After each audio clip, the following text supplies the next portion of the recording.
Samsara dava nalalita loka Taranaya karunya gana gana tvam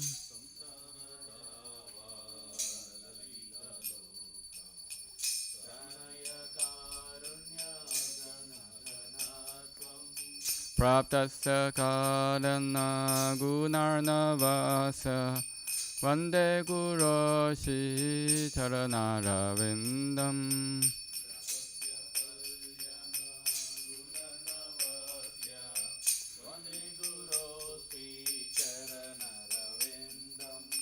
Mahaprabhu Kirtana Nritya Gita Vaditra Madhyan Manasora Sena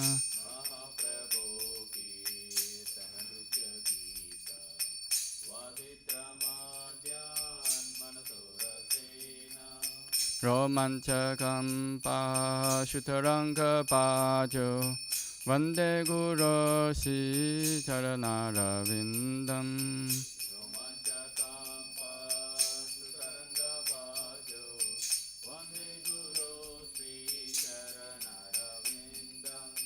Shivikrahara Nitya Nana Shingara Mandira Marjanado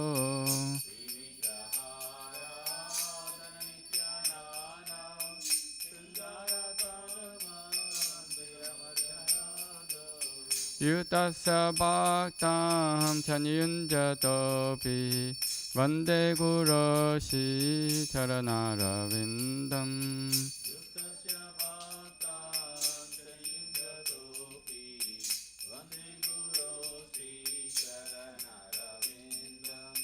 Chaturvidashi Bhagavat Prasada Swadana Tripta Hari Bhakta Sangha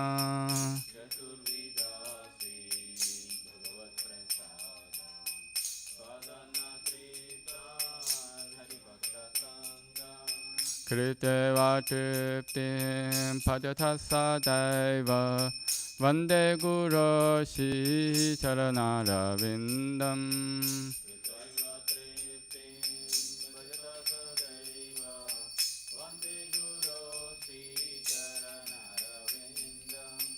Shiradhika Madhavayora Para Madhurya Lila Gunarupa Namna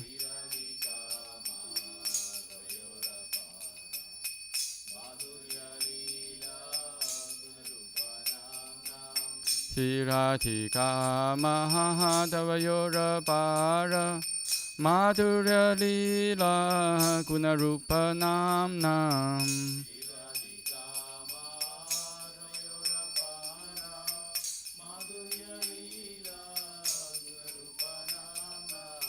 Pratishanasa Tanalolupasya Vande Guroshi Charanarvindam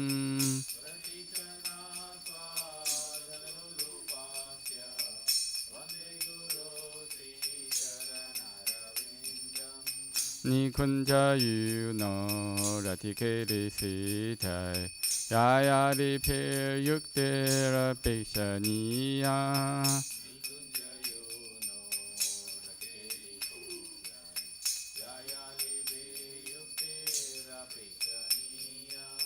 Tatrati dakshad adhivallabhasya Vande Guroshi Charanarvindam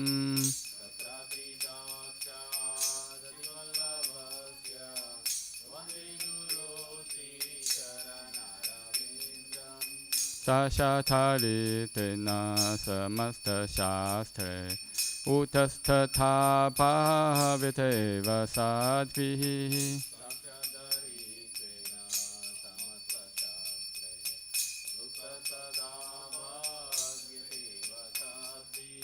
Kintu praporya piyeva tasya Vande Guroshi Charanarvindam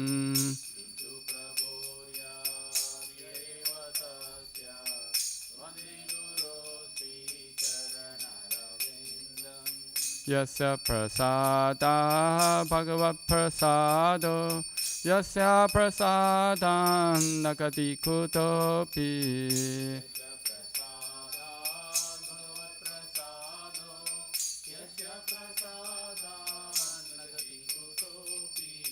Jayam stubham stasya yashasti sandhyam Vande Guru Shri Charanarvindam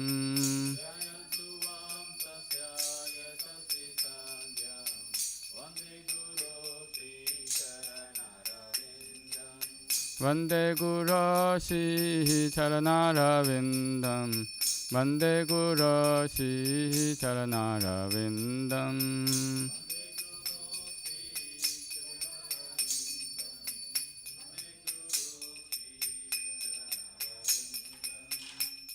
Namo Vishnupadaya Krishna Pristhaya Bhutale Srimate Bhakti Vedanta Swamin Iti Namine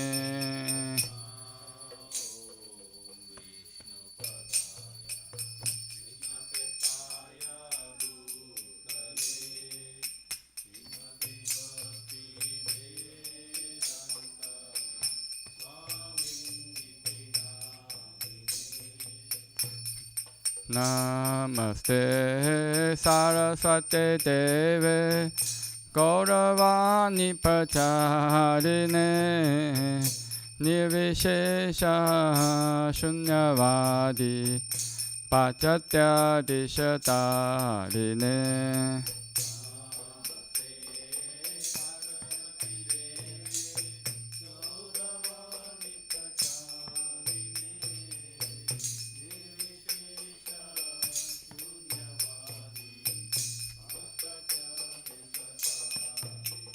Jaya Shri Krishna Chaitanya Prabhu Nityananda Shri Advaita Gadadhar Shivasadi Gaur Bhaktavinda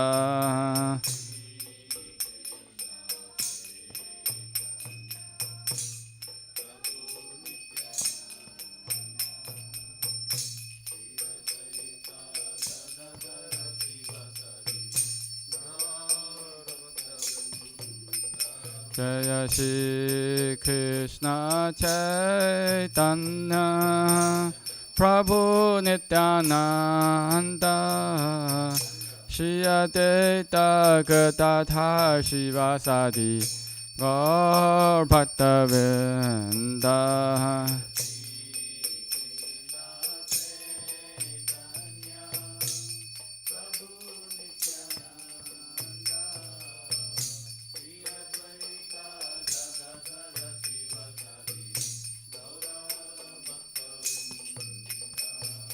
Hare Krishna, Hare Krishna, Krishna Krishna, Hare Hare, Hare Rama, Hare Rama, Rama Rama, Hare Hare.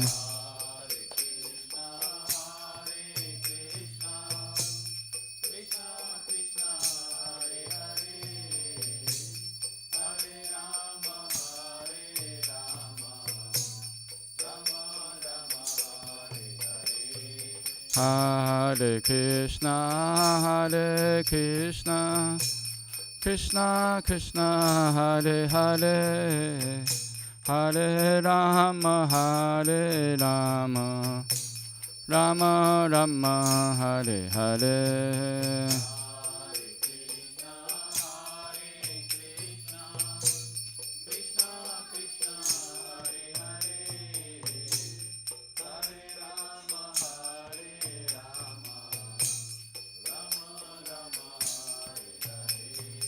Hare Krishna, Hare Krishna, Krishna Krishna, Hare Hare, Hare Rama, Hare Rama, Rama Rama, Hare Hare.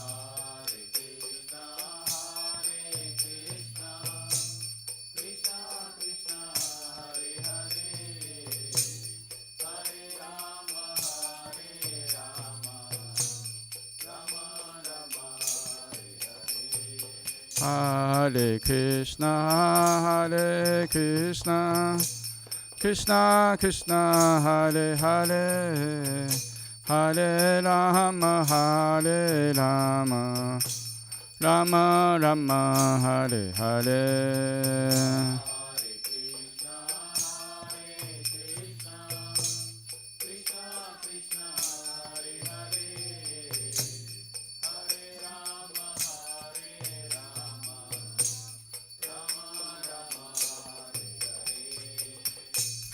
Hariharaya Nama Krishna Yadavaya Namaha Nama Yadavaya Madhavaya Keshavaya Namaha Gopa Govinda Ram Shri Madhusudana Gopa Govinda Ram Shri Madhusudana Giridhari Gopinatha Madana Mohana Shri Chaitanya Nityananda Shri Advaita Sita Vaishnava Hari Guru Vaishnava Bhagavata Gita Shri Rupa Sanatana Bhatta Raghunatha Shri Jiva Gopala Bhatta Dasa Raghunatha Hariharaya Nama Krishna Yadavaya Namaha Yadavaya Madhavaya Keshavaya Namaha Hare Krishna Krishna Krishna Hare Hare Hare Ram Ram Ram Hare Hare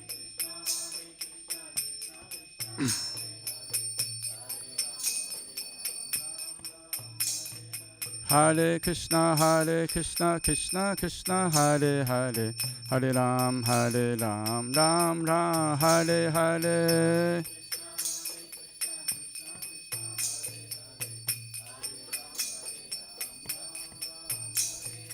Hare Krishna Krishna Krishna Hare Hare Hare Ram Ram Ram Hare Hare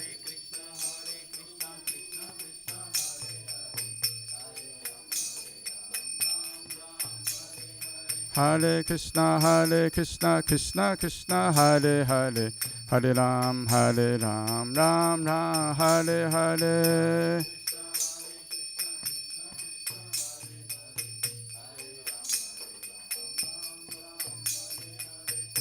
Hare Krishna Krishna Krishna Hare Hare Hare Rama Rama Rama Hare Hare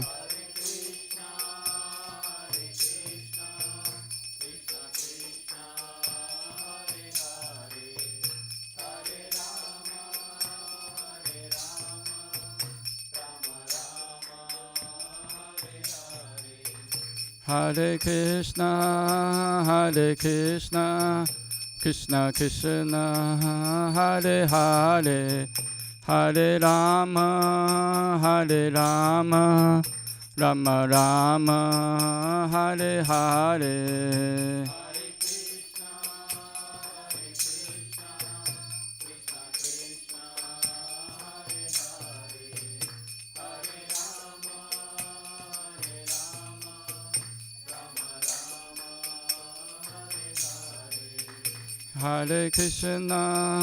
Hare Krishna Krishna Krishna Hare Hare Hare Rama Rama Rama Hare Hare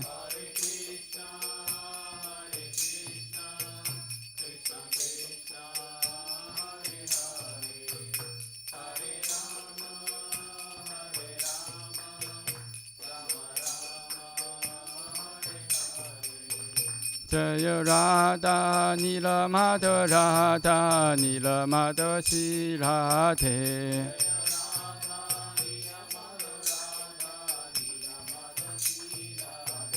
Jaya Jagannatha Jaya Baladeva Jaya Subhadra Jaya Sudarshana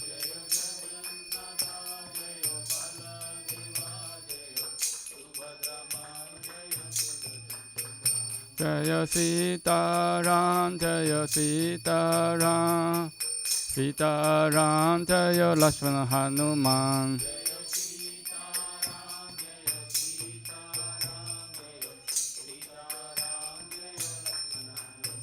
Jaya Lakshmi Narasingha Jaya Lakshmi Narasingha Jaya Lakshmi Narasingha Jaya Lakshmi Narasingha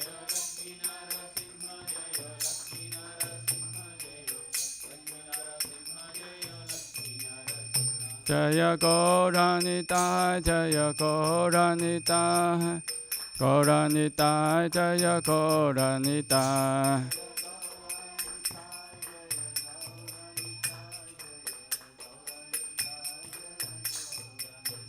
Nittai Gaura Haribo Haribo Haribo Nittai Gaura Haribo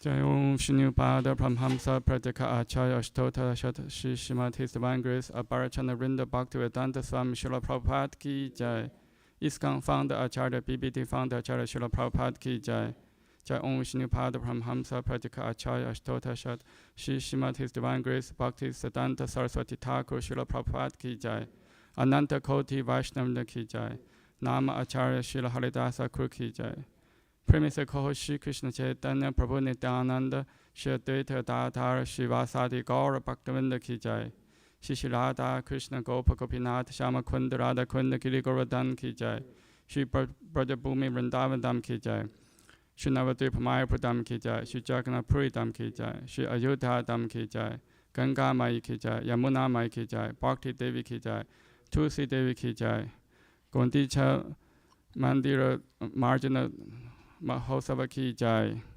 Gundicha Marjana Ki Jai Gaura Premanandi Hari Haribo Samavrita Bhaktivinoda Ki Jai. All glories to assembled devotees. All glories to assembled devotees. All glory to assembled devotees. All glory to Shri Guru and Gauranga. All glory to Srila Prabhupada Ki Jai.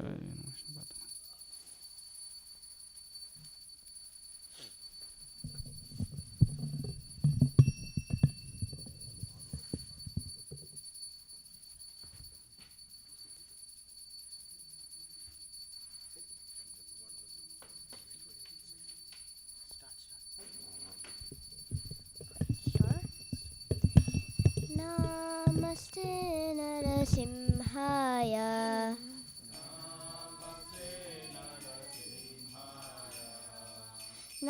Namaste Narasimhaya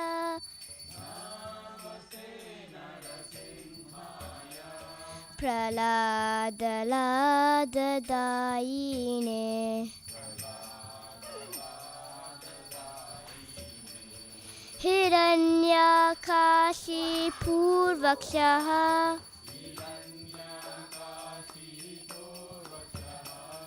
Shilatankana Kalaye Ito Nasimha Parato Nasimha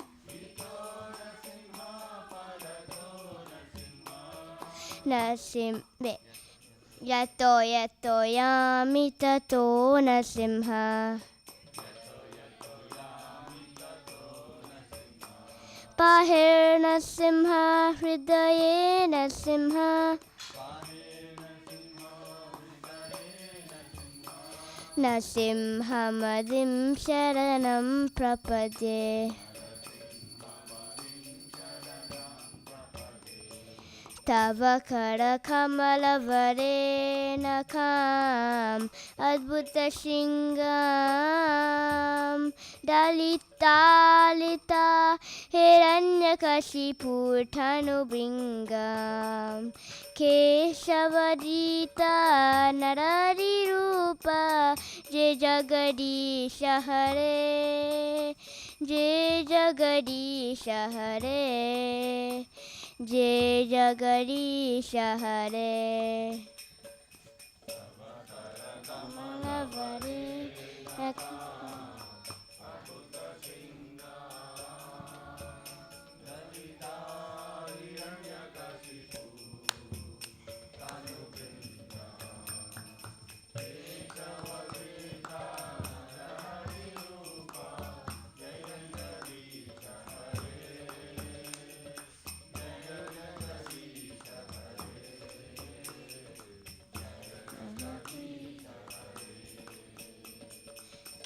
केशवजीता नररिरूपा जय जगदीश हरे जय जगदीश हरे जय जगदीश हरे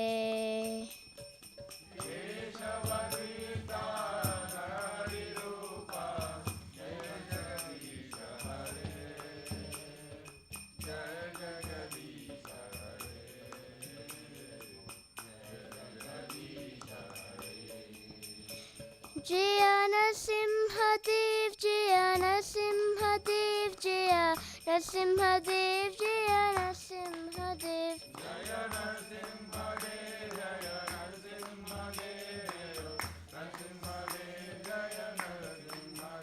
जय भक्त प्रहलाद जय भक्त प्रहलाद जय भक्त प्रहलाद जय भक्त प्रहलाद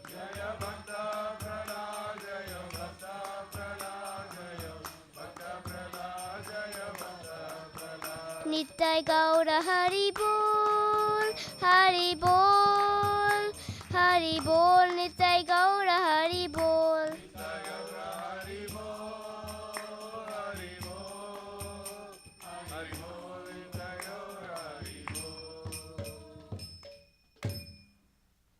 विष्णुदेव भगवान की जय मंगला आरती जय और परमानंद की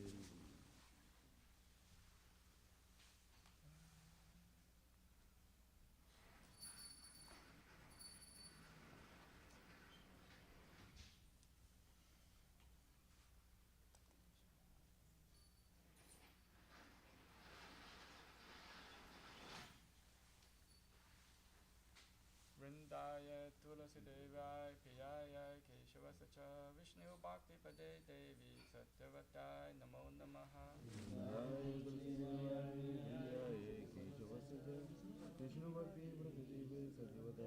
वृंदाय तुलसीदेवाय प्रियाय केशवस्य च विष्णु भक्तिपदे देवी सत्यवताय नमो नमः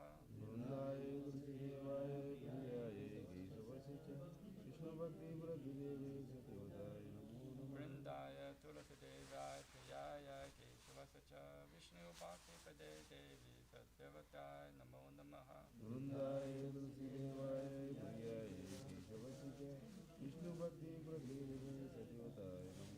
वृंदा देवी तुलसी महारानी की जय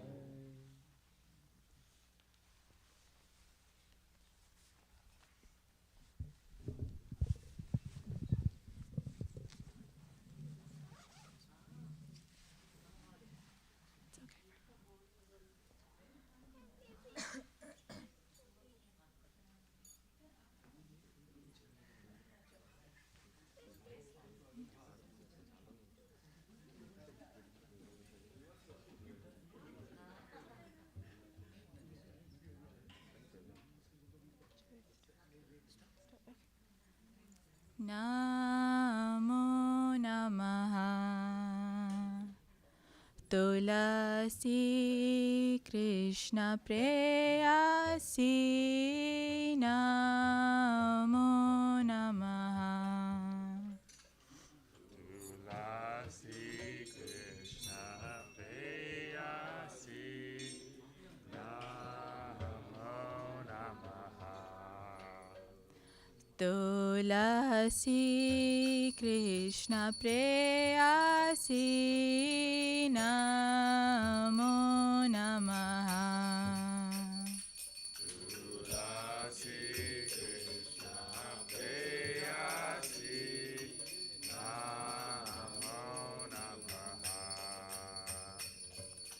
राधा कृष्ण सेवा पावो ए अभिलाषी।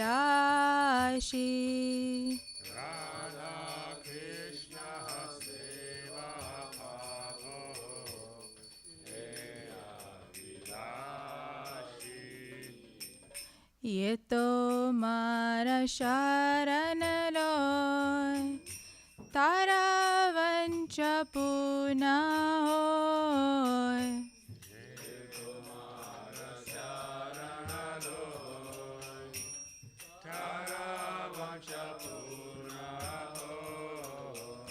कृपा कोरि कोरो तारे वृंदावन वासी।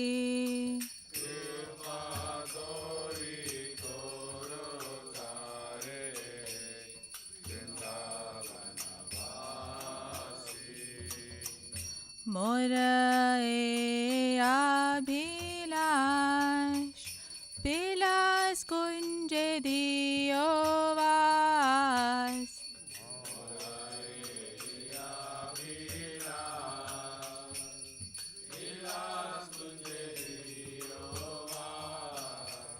नयने रिवो सदा युगल रूप राशि।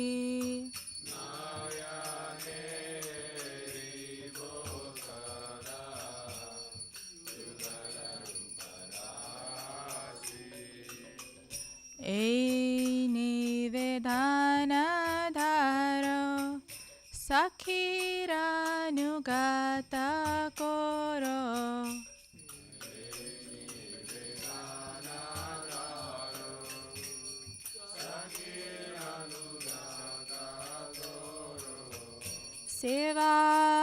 सेवाधिकारा दिए कोरो निज दासी।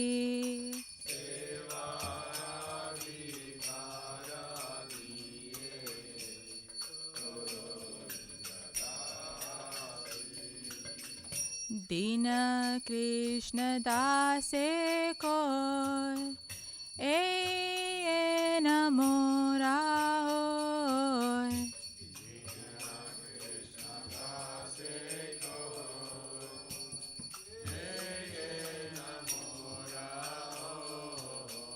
श्री राधा गोविंदा प्रेमे सदा येन बासी।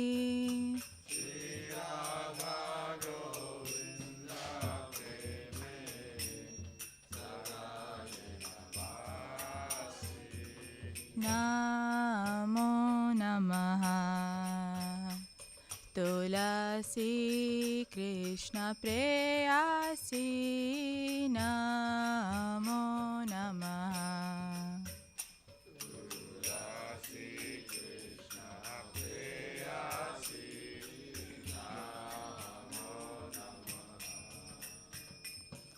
यानि कानि च पापानि ब्रह्महत्यादिकानि च तानि तानि प्रणश्यन्ति प्रदक्षिण पदे पदे।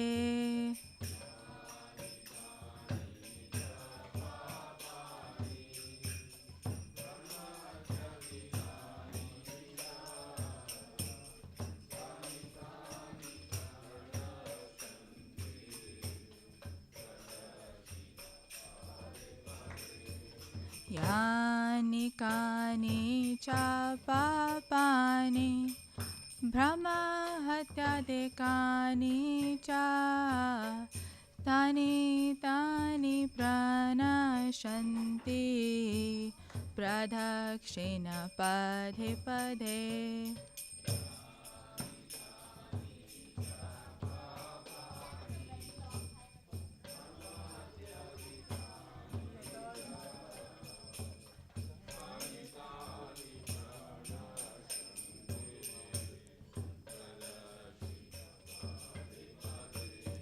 यानि कानि च पापानि भ्रमहत्यादिकानि च तानि तानि प्रणश्यन्ति प्रदक्षिण पदे पदे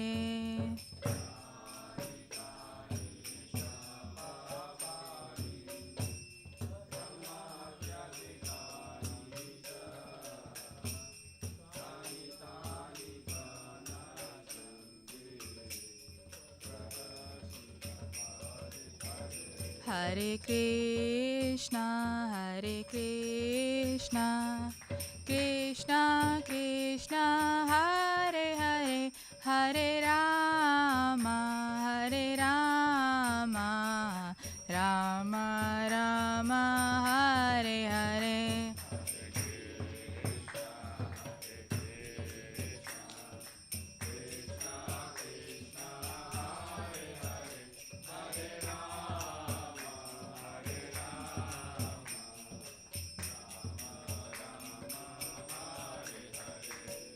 Hare Krishna, Krishna Krishna, Hare Hare, Hare Rama, Rama Rama, Hare Hare. Hare Krishna, Krishna Krishna, Hare Hare, Hare Rama,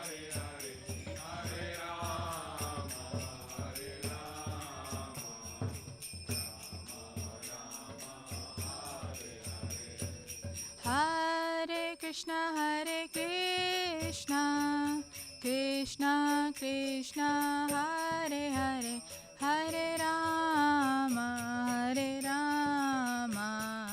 Rama Rama, Hare Hare. Hare Krishna, Krishna Krishna, Hare Hare, Hare Rama,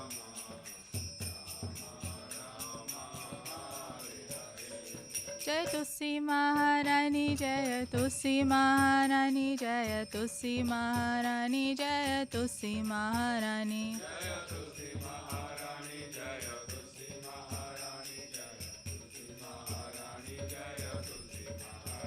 Jaya Vrinde Devi, Jaya Vrinde Devi, Jaya Vrinde Devi, Jaya Vrinde Devi.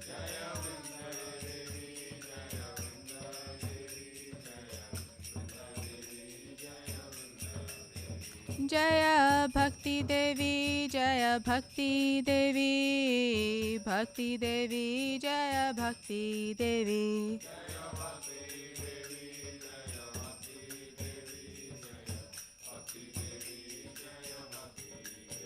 Hari Bol, Hari Bol, Hari Bol, Nitai Gaura Hari Bol.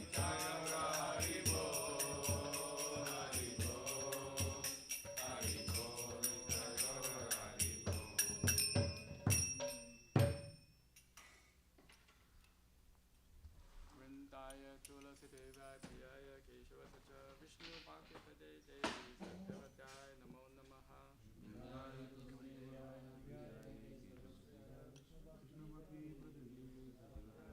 Vrindaya Tulasi Devaya Priyaya Keshava Sacha Vishnu Bhakti Pade Devi Satyavadaya Namo Namaha.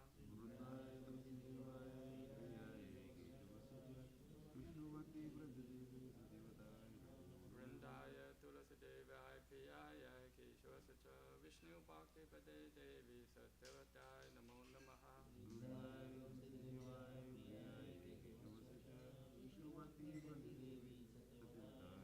Vrinda Devi Tulasi Maharani Ki Jai.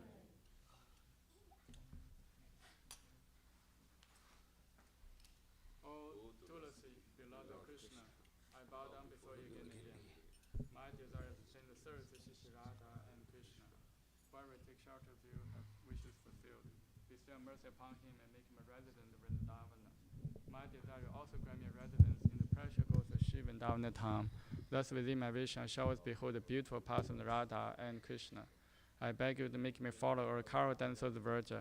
Please give me the privileged devotional service and make me your own maid servant. This very lowly and fallen servant Krishna prays. May I always swim in the love Shri Radha and Govinda. Srimati Tulsi Maharani ki jai.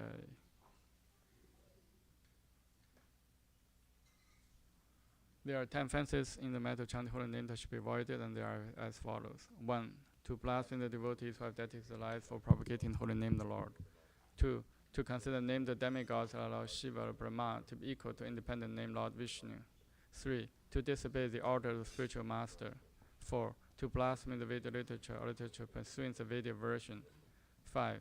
To consider the glory of chanting Hare Krishna to be imagination. 6. To give some interpretation to the holy name the Lord. 7. To commit sinful activities and strength of chanting holy name. 8.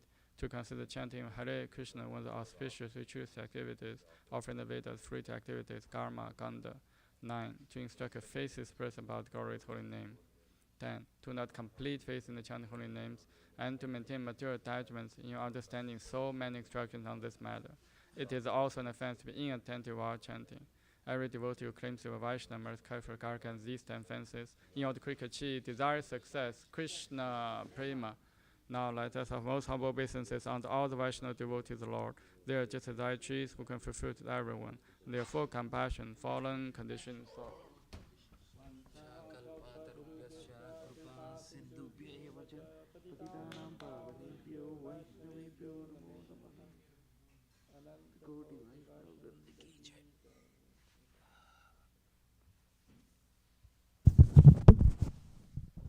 Shri Chaitanya Shikshastakam ki jai. Jeto Darpana Marjanam Pavamaha Davagni Nirvapanam Shriya Kairava Chantrika Vitaranam Vidyavatu Jivanam Anandam Buddhivardhanam Pratipadam Purnamita Sadhanam Sarvatma Snapanam Paravijayate Shri Krishna Sankirtanam Nam Namakali Bahuda Nija Sarva Shaktis Tatra Pita Niyamita Smarani Nakalaha Etadeshi Tavakripa Bhagavam Mamapi Durudevami Desham Iha Janina Nurakaha Trinatapi Sunichena Tarorapi Saishnuna Amanina Manadena Kirtanya Sadaharihi Na Thanam Na Chanam Na Sundarim Kavitam Va Jagatisha Kamaye Mama Jammani Jammanishware Bhavata Bhaktir Haituki Tvai Ainanda Tanuja Kinkaram Patitam Mam Vishame Pavam Puto Kripaya Tava Pada Pankaja Sthitaturi Satesham Vichintaya Nayanam Karadashuru Taraya Vadanam Katkata Rudaya Gira Pulakai Nichitam Mapur Kada Tava Nama Kahane Bhavishyati Yuga itam nimishena chekshusha pravisha itam shunya itam jagat sarvam govinda virahe name ashrishava padaratam pinnashtumam atarshanam marmhatam karotuva yatha tatha va vidathatu lampato madprananathastu sa eva na paraha Hare Krishna Krishna Krishna Hare Hare Hare Rama, Rama Rama, Hare Hare. Shri Chaitanya Shikshastakam ki jai.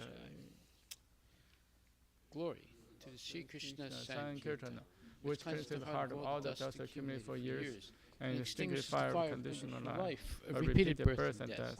This Sankirtan movement is the prime benediction for humanity at large, because it spreads the race and benediction movement. It is the life of all transcendental knowledge. It increases the ocean of transcendental bliss and enables us to fully taste the nectar for which we are always anxious. O my Lord, your holy name alone grants all benediction to human beings. Thus you have hundreds of millions of names like Krishna and Govinda. In these transcendental names you have invested all your transcendental energies. There are not even hard and fast rules for chanting these names. O my Lord, out of kindness enables us to easily approach you by holy names.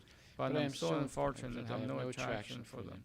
One should chant the holy name of the Lord in humble state of mind, thinking oneself lower than the straw in the street. One should be more tolerant than a tree, devoid of all sense of false prestige, and should be ready to offer all respect to others. In such a state of mind, we can chant the holy name of the Lord constantly. O Almighty Lord, I have no desire to accumulate wealth, nor do I desire beautiful women, nor do I want any number of followers. I only want your causeless devotional service, birth after birth.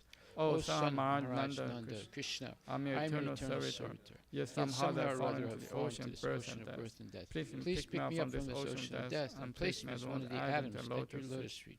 O my Lord, while my eyes be decorated with tears of love flowing when I chant your holy name, while my voice choke up, and when the hairs of my body stand on end at the recitation of your holy name. O Govinda, feeling your separation, I am considering a moment to be like 12 years or more. Tears are flowing from my eyes like torrents of rain, and I am feeling all vacant in the world in your absence. I know no one but Krishna is my Lord, and shall remain so. He handles me roughly by his embrace, what makes me broken-hearted by not being present before me. He is completely free to do anything and everything, for he is always my worshipful Lord, unconditionally. Shri Chaitanya Siksastakam Ki Jai. Shri Guru Pranama Prayers Ki Jai. Om Jnana Timirandasya Jnananjana Shalakaya Chakshumritam Yena Tasmai Shri Gurave Namaha. Shri Chaitanya Manobhishtam Sthapitam Yena Bhutale Swayam Rupa Kadamahyam Dadati Swapadantikam Vandeham Shri Guru Shri Yuta Padakamalam Shri Gurum Vaishnavamscha Shri Rupam Sagrajatam Sahagana Ragnatam Vitam Tam Sajivam Sadvaitam Savadutam Parijana Saitam Krishna Chaitanya Devam Shri Radha Krishna Padam Sahagana Lalita Shri Shakam Vitam Nama Om Shri Padaya Krishna Prishthaya Bhutale Srimate Bhakti Vedanta Swami Iti Namine Namaste Sarasate Deve Gauravani Pracharine Nirvishesha Sunyavadi Paschatya Desatarine Nama Om Vishnu Padaya Krishna Prishthaya Bhutale Srimate Bhakti Siddhanta Saraswati Iti Namine Shri Varsavani Devi Daitaya Kripabdaye Krishna Sambandha Vijnana Dayane Prabhave Namaha Madhuryo Jala Premadya Shri Rupanuga Bhaktida Shri Gaura Karna Shakti Vigrahaya Namostate Namaste Gauravani Shri Murtaye Dinatarine Rupanuga Virudapa Siddhanta Harine Namo Gaura Kishoraya Sasha Vairagya Murtaye Vipalambara Sambodhe Padam Pujayate Namaha Namo Bhakti Vinodaya Sachidananda Namine Gaura Shakti Swarupaya Rupanuga Varayate Gauravir Bhava Bhumistvam Nirdishta Sajanapriya Vaishnava Savabhoma Shri Jagannatayate Namaha Vanchakalpatarabhyascha Kripa Sindhubhyevacha Patitanam Pavanebhyo Vaishnavebhyo Namo Namaha Namo Mahavadanyaya Krishna Prema Padayate Krishnaya Krishna Chaitanya Namne Gauratise Namaha Panchatattvatmakam Krishnam Bhakta Rupa Svarupakam Bhaktavataram Bhaktakam Namami Bhakta Shaktikam Hey Krishna Karuna Sindho Dinabandho Jagapate Gopisha Gopikakanta Radha Kanta Namostate Jaitam Suratur Bhangor Mahamanda Matirgati Matsarva Swapadam Bojur Radha Madana Mohano Divyad Vindaranya Kalpajumadaha Shrimad Ratnagara Simhasana Stito Shrimad Radha Shira Govinda Devo Pristali Bihi Sevyamano Smarami Shrimad Rasa Rasarambi Vamsiva Tatatastita Karsan Venusvaner Gopir Gopinata Shri Tapta Kanchana Gaurangi Radhe Vrindavaneshwari Vishabhanustate Devi Pranamami Hari Priye Jai Shri Krishna Chaitanya Prabhu Nityananda Shri Advaita Gadadhar Shivasadi Gaur Bhaktavinda Hare Krishna Krishna Krishna Hare Hare Hare Rama Rama Rama Hare Hare. Shri Guru Pranama Prayers Ki Jai. Shri Brahma Samhita Ki Jai. Ishvara Parama Krishna Sachidananda Vigraha Anadirade Govinda Sarvakarana Karanam Chintamani Prakara Satma Sukalpa Viksha Laksha Riteshu Surabhira Balayantam Lakshmi Sahasra Satasam Brahma Sevyamanam Govinda Madi Purusham Tamaham Bhajami Venum Kavanantam Aravinda Dalaya Taksham Parhavatam Samasitam Buddha Sundarangam Kandarpakoti Kamaniya Vishesha Shobham Govindamadi Purusham Tamaham Bhajami Alola Chandrakala Sarvanamaryavamsi Ratnam Gadam Pranayakeli Kalavilasam Shyamam Chibangalalitam Yata Prakasham Govindamadi Purusham Tamaham Bhajami Angani Yasya Sakalendriya Vrittimanti Pasyanti Panti Karayanti Chiram Jaganti Ananta Chinmaya Sadujvala Vigrahasya Govindam Adi Purusham Tamaham Bhajami Advaitam Achyutam Anadim Anantarupam Adyam Purana Purusham Navayovanam Cha Vedesha Durlabham Adurlabham Atma Bhakto Govindam Adi Purusham Tamaham Bhajami Pantastu Koti Shatavatsara Sampragamyo Vayuratapi Manaso Munipungavanam Sopyasya Papadasimya Vichinta Tattve Govindam Adi Purusham Tamaham Bhajami Ekopya Sorya Chaitum Jagadanda Kotim Yaschakti Rasti Jagadanda Chayayadanta Adantarasta Paramandu Chayantarastam Govindam Adi Purusham Tamaham Bhajami Yad Bhava Bhavita Diyo Manujasta Daiva Samprapya Rupa Mahimasana Yana Pusha Suktarya Meva Nigama Pratitaistu Vanti Govindam Adi Purusham Tamaham Bhajami Ananda Chinmaya Satpati Bhavitapi Tabi Eva Nijarupa Tayakalabi Goloka Eva Nivasata Kilatma Bhutto Govinda Mahadi Purusham Tamaham Bhajami Premanjana Churita Bhakti Vilochanena Santaksa Deva Hrideshu Vilokayanti Yam Shama Sundaram Achintya Gunaswarupam Govinda Mahadi Purusham Tamaham Bhajami Ramadi Murti Sukalanya Menatishtan Nanavataram Akarur Bhuvaneshakintu Krishna Swayam Samabhavat Paramam Pramamyo Govinda Madi Purusham Tamaham Bhajami. Shri Brahma Samhita Ki Jai. Krishna, who is known as Govinda, is the supreme Godhead. He has an eternal blissful spiritual body. He is the origin of all. He has no other origin, and he is the prime cause of all causes. I worship Govinda, the primeval Lord, the first progenitor, who is tending the cows, yielding all desire, in abodes built with spiritual gems, surrounded by millions of purpose trees, always served with great reverence and affection by hundreds of thousands of Lakshmis or Gopis. I worship Govinda, the primeval Lord, who is adept in playing on his flute, with blooming eyes like lotus petals, and head decked with peacock's feather, with the figure of beauty tinged with the hue of blue clouds, and his unique loveliness charming millions of cupids. I worship Govinda, the primeval Lord, round whose neck is swinging a garland of flowers, beautified with the moon locket, whose two hands are adorned with the flute and jeweled ornaments, who always revels in pastimes of love, whose graceful threefold bending form of Shamsundar is eternally manifest. I worship Govinda, the primeval Lord, whose transcendental form is full of bliss, truth, substantiality, and is thus full of the most dazzling splendor. Each of the limbs of that transcendental figure possesses in himself the full-fledged functions of all the organs. The eternally sees, maintains, and manifests the infinite universes, both spiritual and mundane.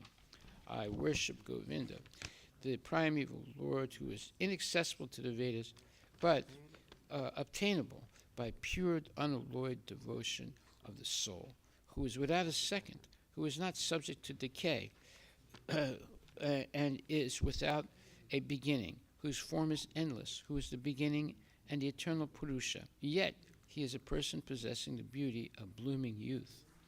I worship Govinda, the primeval Lord, only the tip of the toe of whose lotus feet is approached by the yogis who aspire after the transcendental and betake themselves to pranayama by drilling the respiration, or by the jnanis who try to find out the non-differentiated Brahman by the process of elimination of the mundane, extending over thousands of millions of years. He is an undifferentiated entity, as there is no distinction between potency and the possessor thereof. In his work of creation of millions of worlds, his potency remains inseparable. All the universes exist in him, and he is present in his fullness in every one of the atoms that are scattered throughout the universe as one and the same time, at one and the same time. Such is the primeval Lord whom I adore.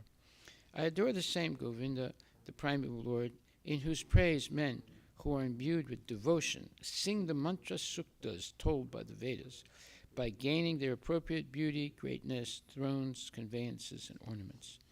I worship Govinda, the primeval Lord, residing in his own realm, Goloka, with Radha, resembling his own spiritual figure, the embodiment of the ecstatic potency possessed of the 64 artistic activities, in the company of her confidants, Sakhis, embodiments of the extensions of her bodily form, permeated and vitalized by his ever blissful spiritual rasa.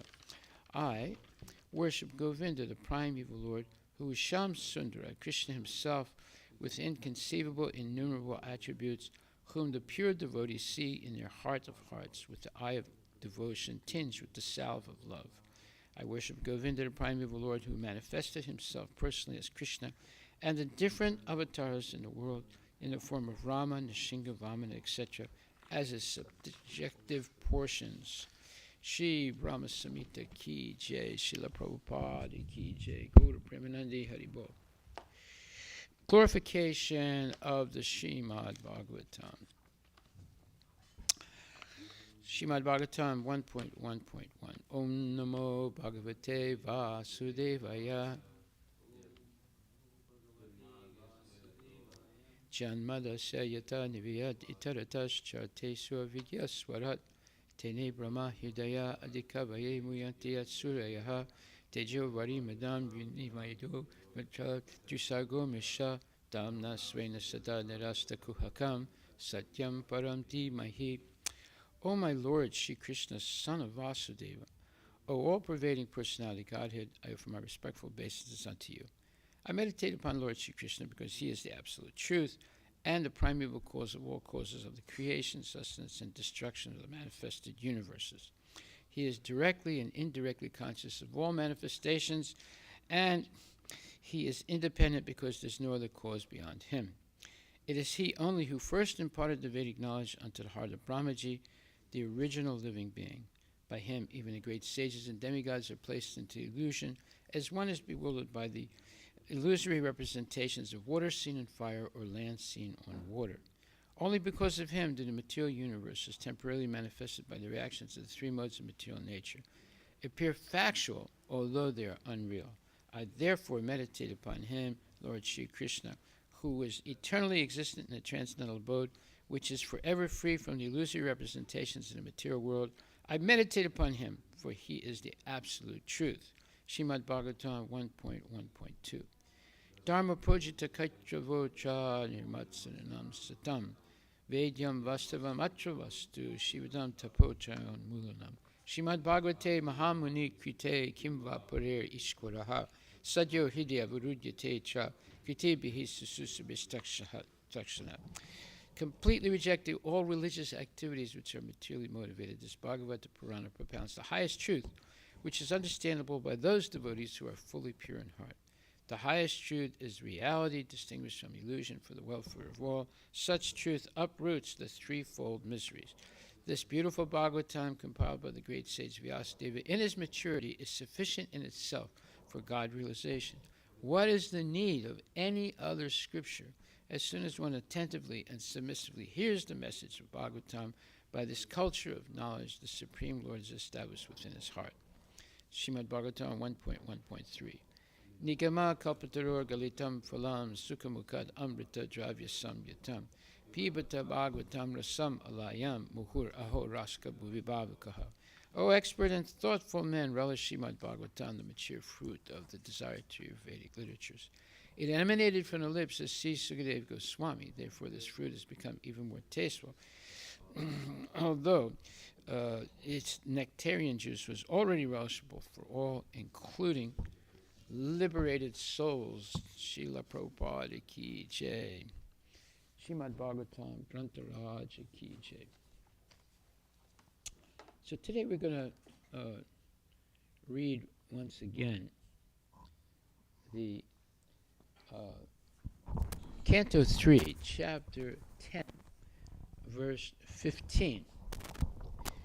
Why is that? Because some very interesting points came up yesterday that need to be clarified, and we will get to that. So, 3, 10, 15. Adyastu mahata sargo guna vaisamyam atmana dvitiyas twahama dvitiyas twahamo yatra dravya jnana kriyodaya. Adya, the first. 2, but mahata, of the total emanation from the Lord. Sarga, creation. Guna vaisamyam, interaction of the material modes. Atmana, of the supreme. Dvitiya, the second.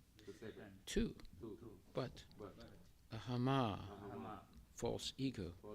Yatra, wherein. Dravya, material ingredients. Jnana, material knowledge. Kriya udaya, awakening of activities or work. Translation by His Divine Grace, A.C. Bhaktivedanta Swami Prabhupada. Of the 9 creations, the first one is the creation of the Mahat Tattva, or the sum total of the material ingredients, wherein the modes interact due to the presence of the Supreme Lord. Why do the modes interact? Because the Lord is present as Kala, time. And that is his impersonal manifestation. In the second, the false ego is generated, in which the material ingredients, material knowledge, and material activities arise. Purport by His Divine Grace, A.C. Bhaktivedanta Swami Prabhupada. The first emanation. Okay, wait a minute. Did I? Yeah, okay, I'm sorry.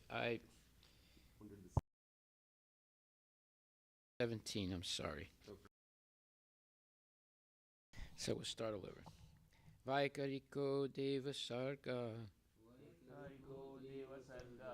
Panchamo Yan Mayam Mana Sastastu Tamasa Sargo Yes Tva Buddhi Krita Prabho Vaikarika, interaction of the mode of goodness. Deva, the demigods or controlling deities. Sarga, creation. Panchama, fifth. Yet, that which. Mayam, sum total. Mana, mind. Sasta, sixth.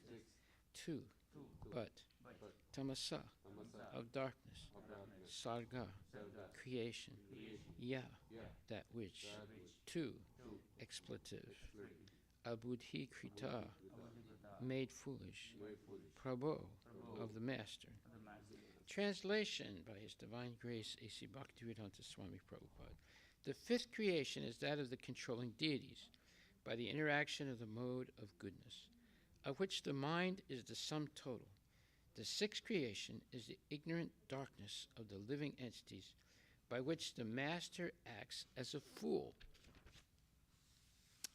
Okay, so let's have several people read different paragraphs, and read out loud and slowly.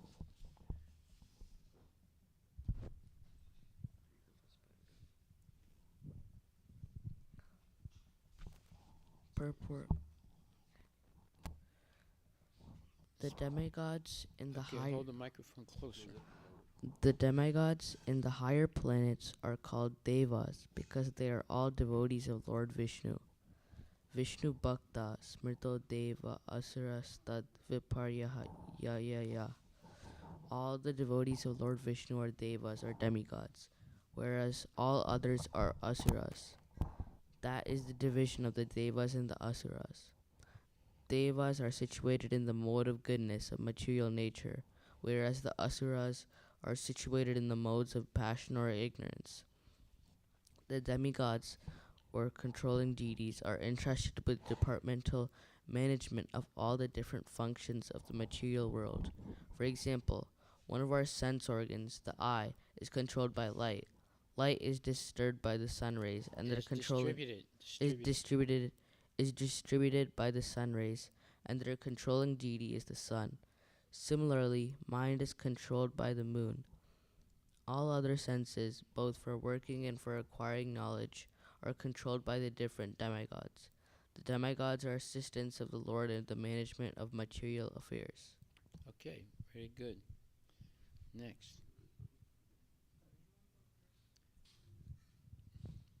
Read After, after the creation of the demigods, all entities are covered by the darkness of ignorance. Each and every living being in the material world is conditioned by his mentality of lording it over the resources of material nature. Although a living entity is the master of the material world, he is conditioned by ignorance, by the false impression of being the proprietor of material things. Very good. Next, anybody? The energy of the Lord, called avidya, is the bewildering factor of the conditioned souls. The material nature is called avidya, or ignorance. But to the devotees of the Lord, engaged in pure devotional service, this energy becomes vidya, or pure knowledge. This is confirmed in Bhagavad Gita.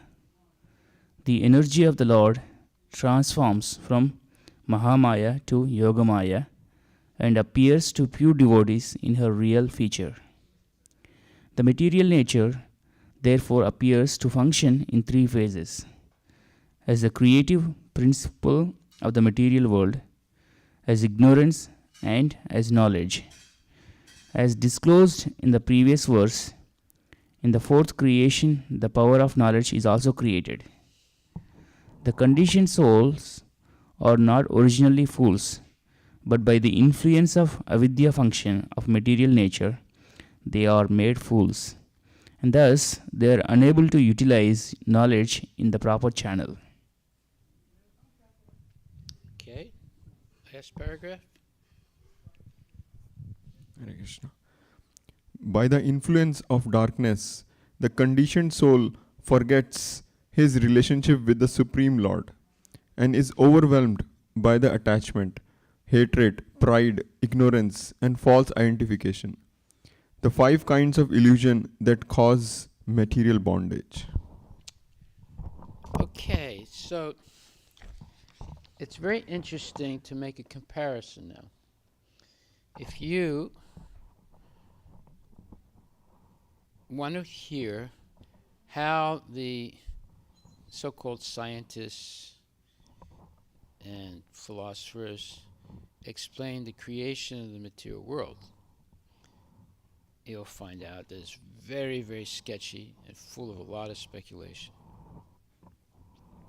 Whereas here in the Srimad Bhagavatam, it's exhaustive, it's point by point, it's level by level of explanation of how this material creation actually took place.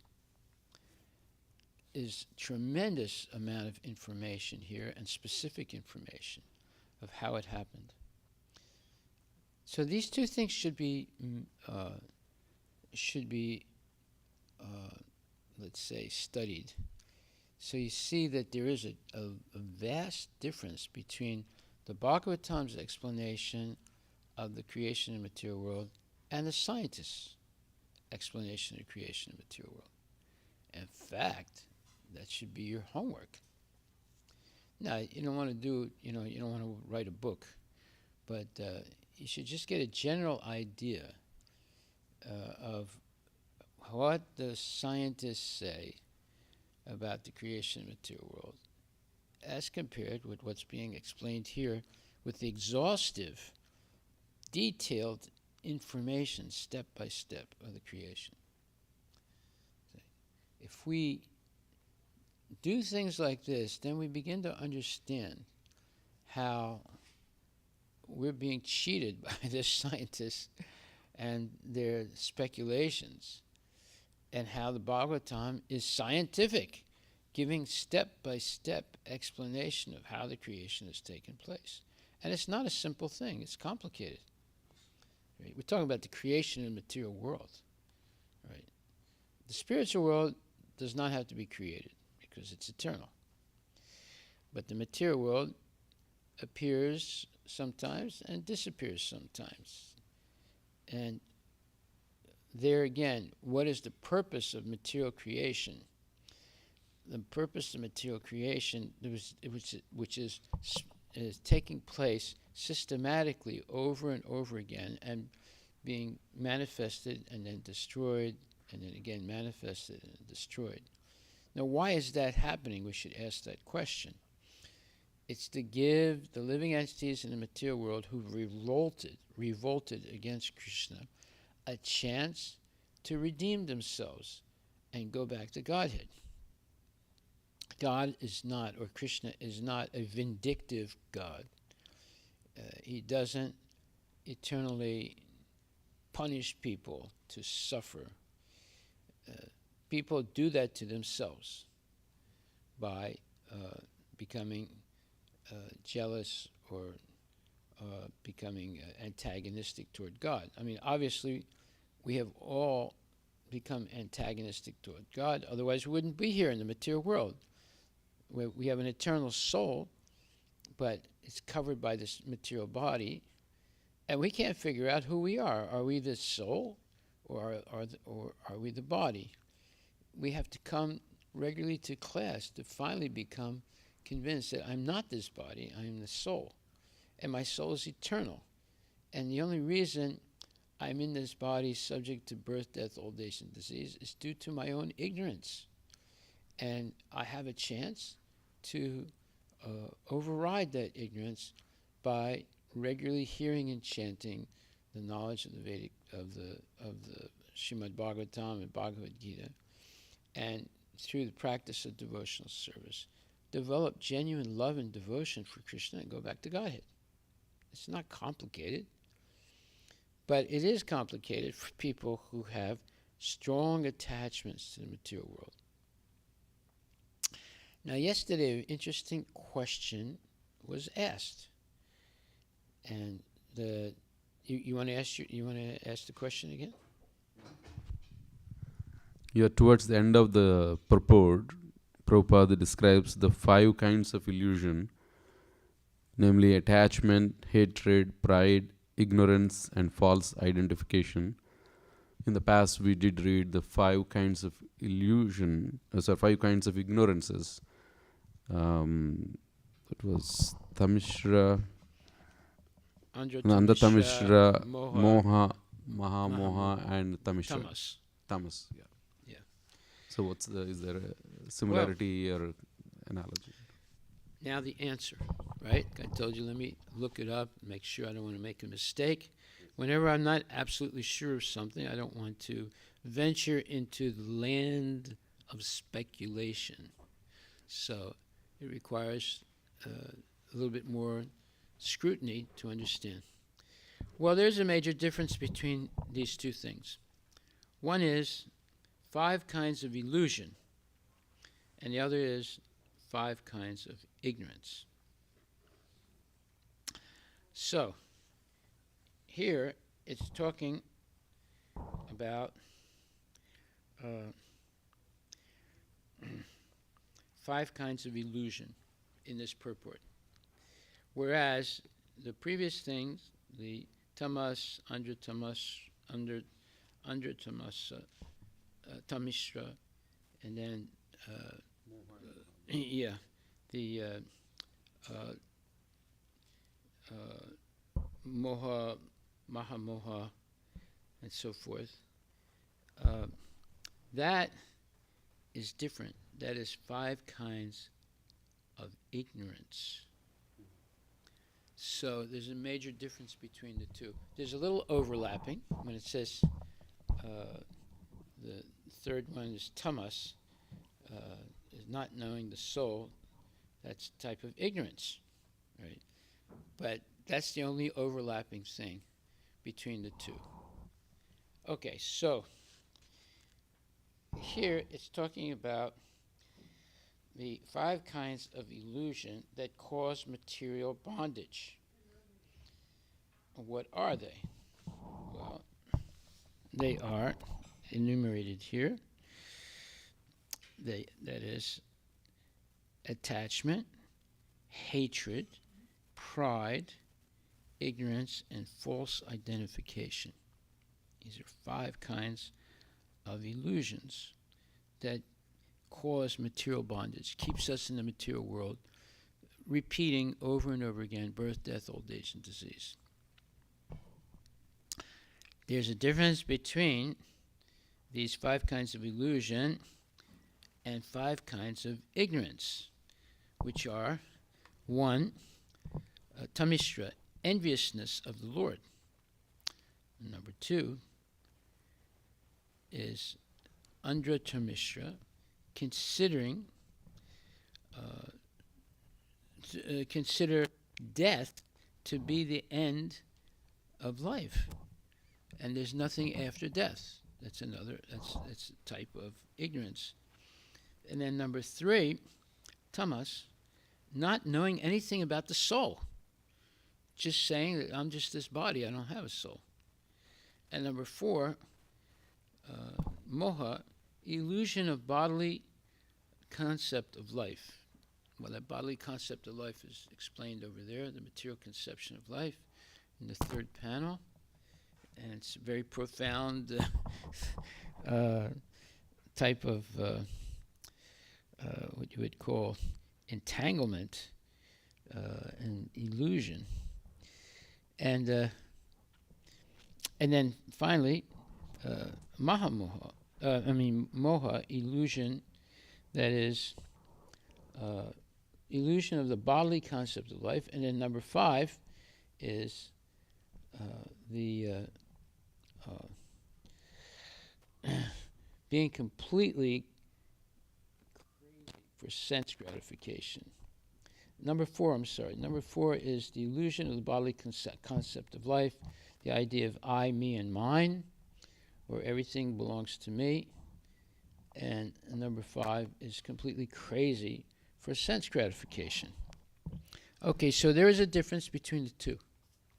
One is the 5 kinds of illusion, which is being spoken of in this purport.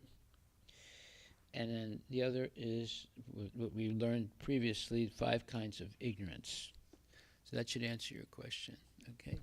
Yeah, Maharaj, I think now that I see the words here, in fact, under the 5 kinds of illusion, one of them is ignorance, which itself in the other, the 5, we Yes. just had like subdivision Yes. of the ignorance. There's a little overlapping, Yeah. but not everything. There are 2 different points. Yeah. There's illusion and there's ignorance. Okay, so the main point made here in this purport is very, very interesting. And we went over it yesterday. I want to repeat it because it's monumental. It says, the energy of the Lord called avidya, or the bewildering factor of the conditioned souls. The material nature is called avidya, or ignorance. But to the devotees of the Lord, engaged in pure devotional service, this energy becomes vidya, or pure knowledge. this is confirmed in Bhagavad Gita. Now that's a huge statement right there. The material nature is called avidya, or ignorance. But to the devotees of the Lord, engaged in pure devotional service, this energy of ignorance becomes vidya, or pure knowledge. This is confirmed in Bhagavad Gita. The energy of the Lord transforms from Mahamaya to Yogamaya. So Mahamaya is the energy of the Lord by which we go away from God. And Yogamaya is the energy of the Lord by which we come closer to God. Both are types of illusion, but the Yogamaya puts the devotees in illusion. What is their illusion? They forget that they're dealing with Krishna, and they just love Krishna because he's so wonderful. They would not be able to be intimately related to Krishna if they knew that he is the Supreme Personality of Godhead. So therefore they're put into a type of illusion called Yogamaya, where they forget he is God, so they can play leapfrog, they can play all kinds of games where sometimes they are superior to Krishna. Right? They would not be able to do that. Like Mother Yasoda, she would not tie up Krishna if she knew that he's the Supreme Personality of Godhead. You see? So there's the illusion by which we go away from Krishna. That's called Mahamaya. We don't believe God exists. We think that death is the end of everything. We consider sense gratification as the goal of life, and so forth and so on. All the modern so-called false ideas that cause people to be atheistic. And in order to imbibe all that false knowledge, people go to college. They pay money to be what you would call conditioned to remain in ignorance the rest of your life. Just imagine, it's an amazing thing. You pay hundreds and thousands of dollars to go to these big colleges like Stanford, MIT, and Massachusetts Institute of Technology, this and that. And they're teaching you to be ignorant the rest of your life and to remain in the cycle of birth and death by teaching all kinds of false theories.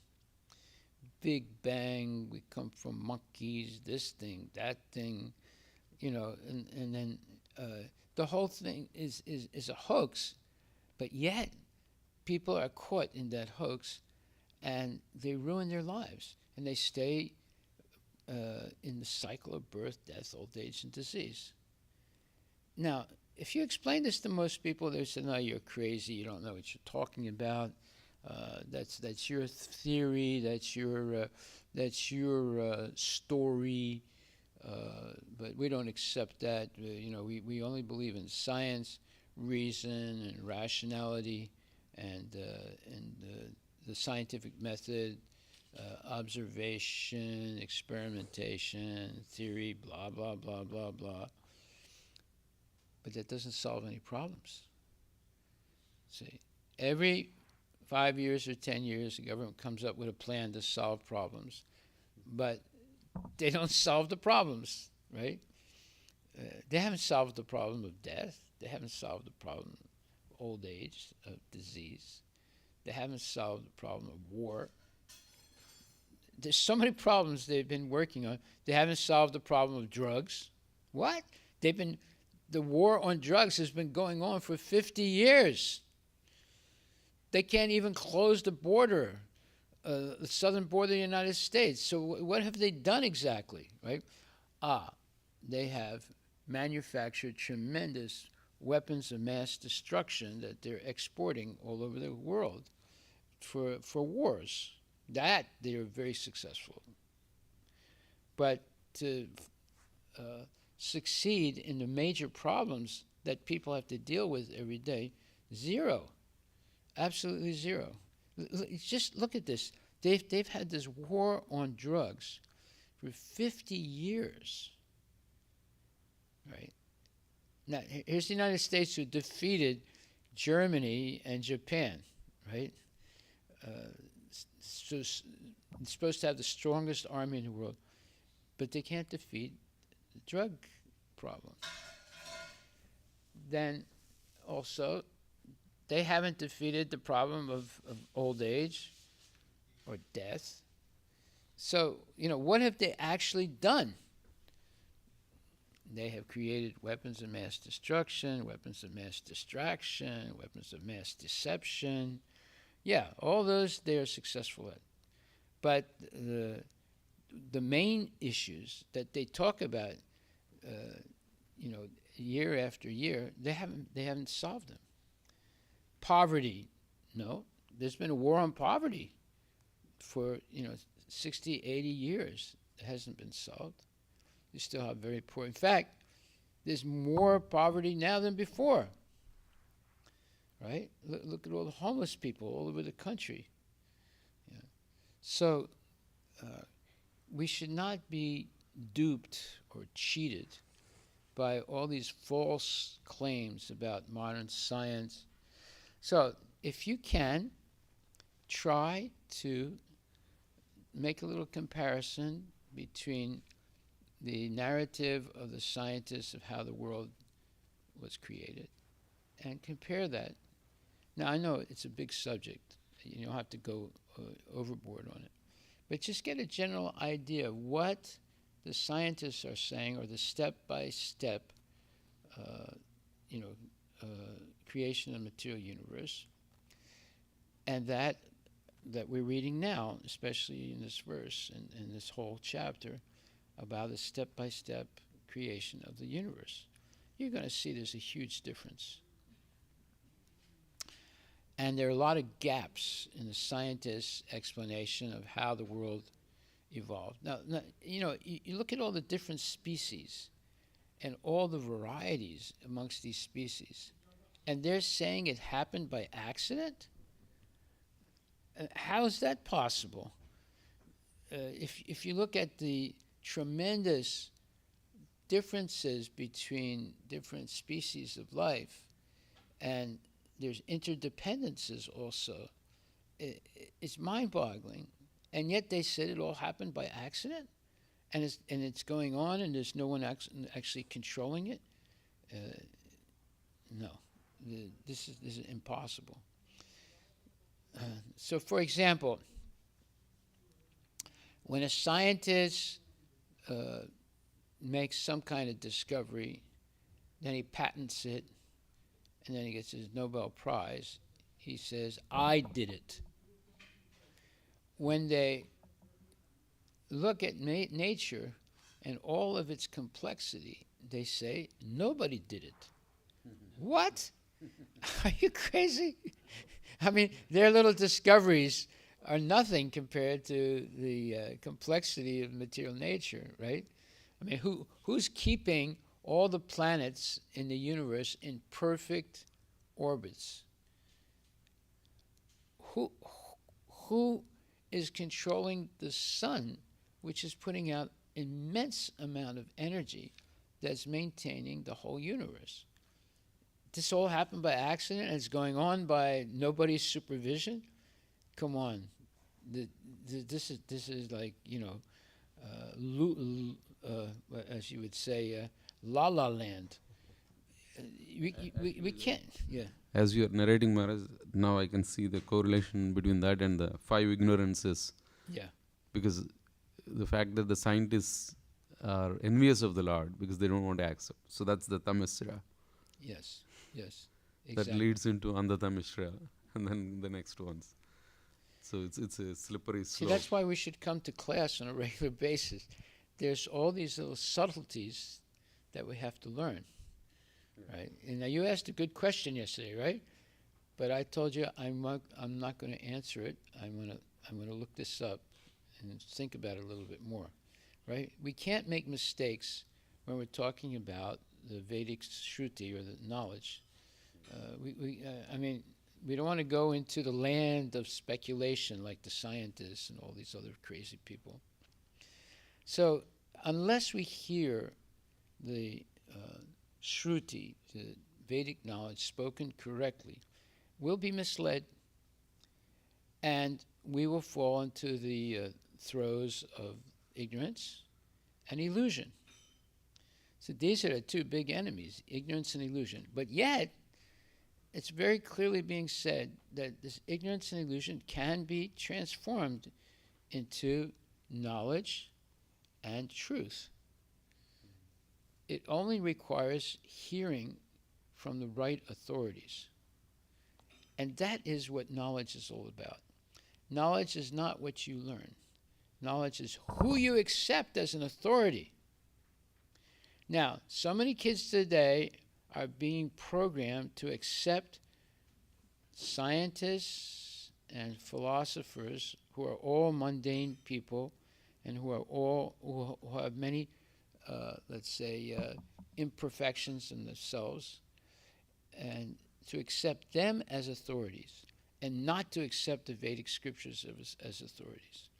This has been going on for a long time. The British did everything they could to destroy the validity of the Vedic scriptures and to educate at least five, 6 generations of young Indians to believe that the Vedas are a bunch of superstition and nonsense, and that there's only, European and Western knowledge that is valid. Well, Western knowledge, if you look at it, has the best production of Western knowledge has been weapons of mass destruction and mass destruction, not things that are actually beneficial.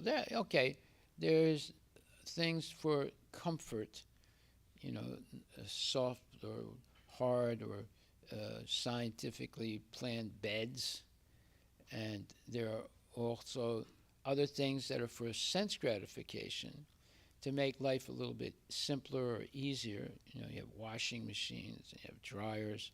So it was a little bit harder before, without the washing machine and the dryer. So, science has made amenities that make life a little easier, but they haven't solved the problem of life and death, right? That's the main problem. When you're younger, you don't feel it so much, but when you get older, you really feel, wait a minute, I got to figure out what's going on here. I could die, and is there anything that's going to help me, right? So they're going to give you some shots of morphine or some other drugs so that you're unconscious when you die. You know what happens when you die and you're unconscious? Take birth in the animal world right away. Death is the best moment for a devotee, the best moment, because they will see Krishna and go back to Godhead.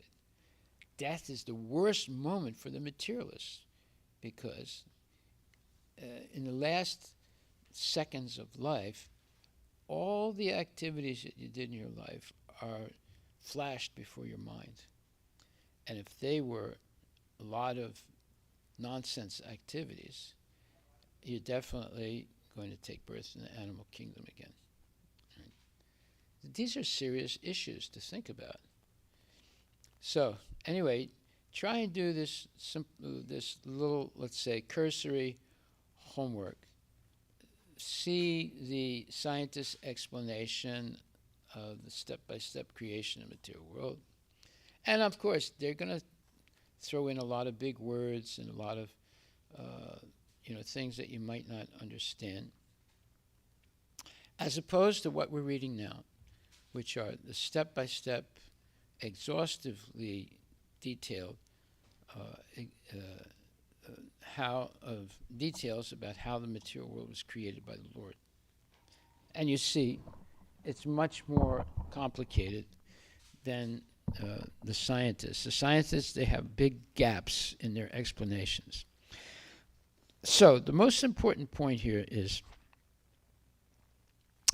the energy of the Lord, called avidya, which means the bewildering factor or ignorance, of the is the bewildering factor of the conditioned souls. The material nature is called avidya, or ignorance. But to the devotees of the Lord engaged in pure devotional service, this energy, or avidya, becomes vidya, or pure knowledge. This is confirmed in Bhagavad Gita. The energy of the Lord transforms from Mahamaya to Yogamaya.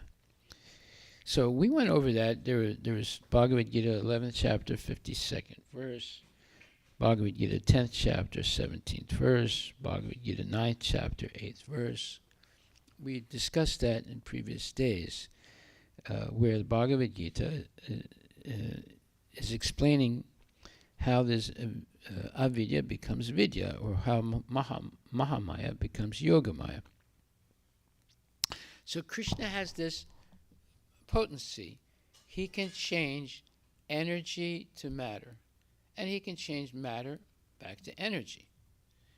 The scientists have been working for 20, 30 years to transform energy into matter, and they claim every once in a while, oh, we did it, for 1/30,000th of a second we did it. What?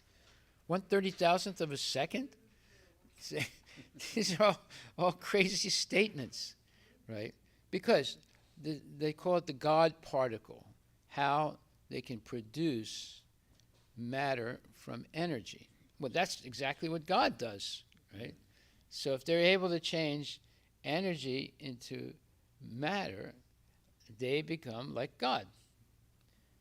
And they've been spending billions of dollars to do it, especially in these gigantic cyclotrons on the border of Switzerland and France. And now they build cyclotrons all over the world to burst atoms. But all they do is get burst atoms. And so therefore they say, well, there's quarks, and there's oolons, and there's muons, and there's boulons, and they come up with all these different names of particles. They have made many, many particles, or because they keep bursting atoms, but they have not in any way produced matter from energy. Sometimes they claim they did it for a few seconds or whatever. But if they did do it, they would become multi-billionaires, where you can change energy into matter, or matter back to energy. Right? Okay, so these are different points. If you look into it, you'll see all their sophistry, all their cheating, all their lying, all their bluffing. And then you really understand, if you want to know the truth, you have to reach Srimad Bhagavatam, like we're doing, page by page, chapter by chapter, volume by volume. Then you'll get the full picture. You're not going to get the full picture by listening to the scientists and all their theories and all their false avenues of speculation. Okay, so are there any questions?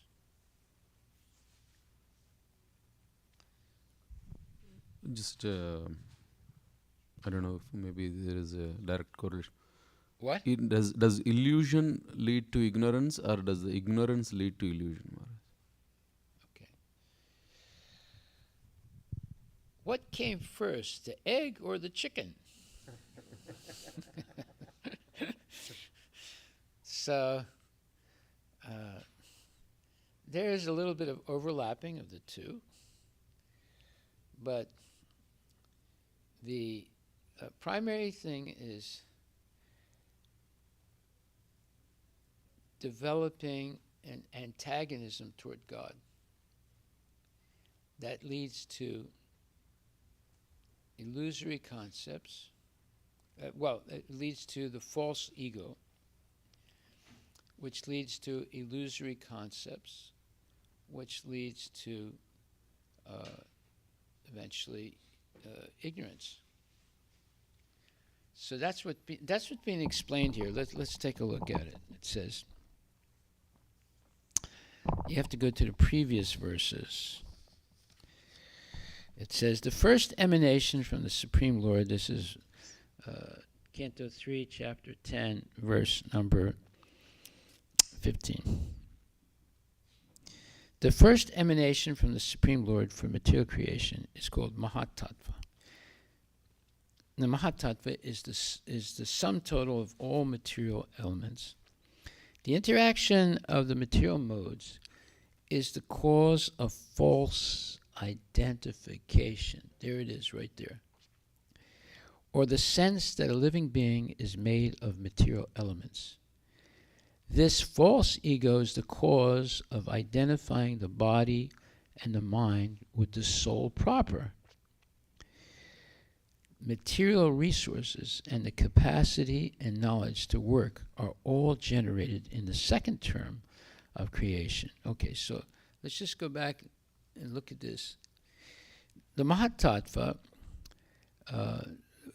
before the Mahatattva, there's the Pradhana. The Pradhana is the subtle form of all material elements, but in which the time element is not working. So nothing is being, developed. But as soon as the Mahatattva appears, and that is, it says, the first emanation from the Supreme Lord for material creation is the Mahatattva, that is, the sum total of material elements, but with the time element functioning. That means that things are being developed, right? The interaction of the material modes is the cause of false identification, or the sense that a living being is made of material elements. Okay, so the modes of material nature, goodness, passion, and ignorance, are supernatural forces that control the activities of living entities. Unless we become free of the influence of the three modes of material nature, we will never really understand Krishna, nor will we make any real tangible spiritual advancement. So now you're getting an idea of how this illusion develops, and then all kinds of false knowledge begin to enter into the mind of the living entity. So it says the interaction of the material modes is the cause of false identification, or the sense that a living being is made of material elements. Now let me give you an idea of what we mean by false identification. Let's say you're 6 years old, and your mother says that you are a Bharatiya. So you say, yes, I'm a Bharatiya. Now you go to school, and all of a sudden they say, well, what pronoun do you want? And so I don't know, Bharatiya. No, that's not one of the pronouns. Oh, okay, I'm sorry. What pronoun? I don't know. What do you suggest I accept as a pronoun? You see, all of a sudden, the child now is faced with, making decisions about who they are when they're only 6, 7, 8, 9, 10 years old, right? It was real simple before, the mother said, you're a Bharatiya. Okay, fine. I'm born in India, and so forth. But now they're saying, well, no, you got a list of 99 pronouns. Can you choose your pronouns? This is completely nonsense, right? But this is what's going on now, right? And kids are getting confused by all this nonsense.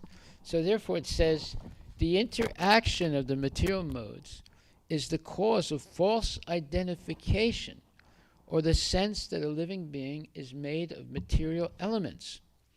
Yeah. Do they teach you in school, you have a soul? No. Do they teach that in school? Samarth? No, they don't teach you that you have a soul. They just teach you have a body. So you see how this ignorance and illusion evolve, right? It's all because of the influence of the modes of material nature that causes false identifications.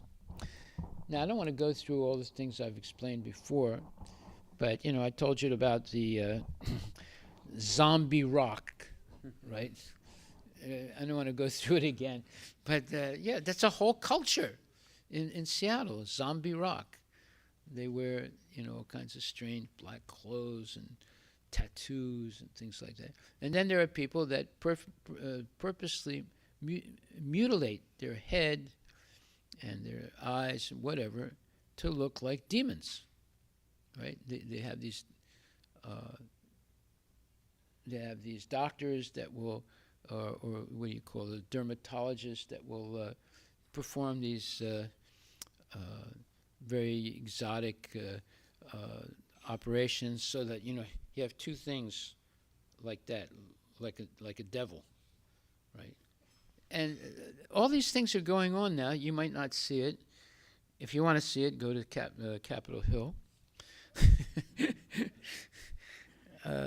And as things are very quickly, the culture is changing, and the degree of false identification is increasing over and over again.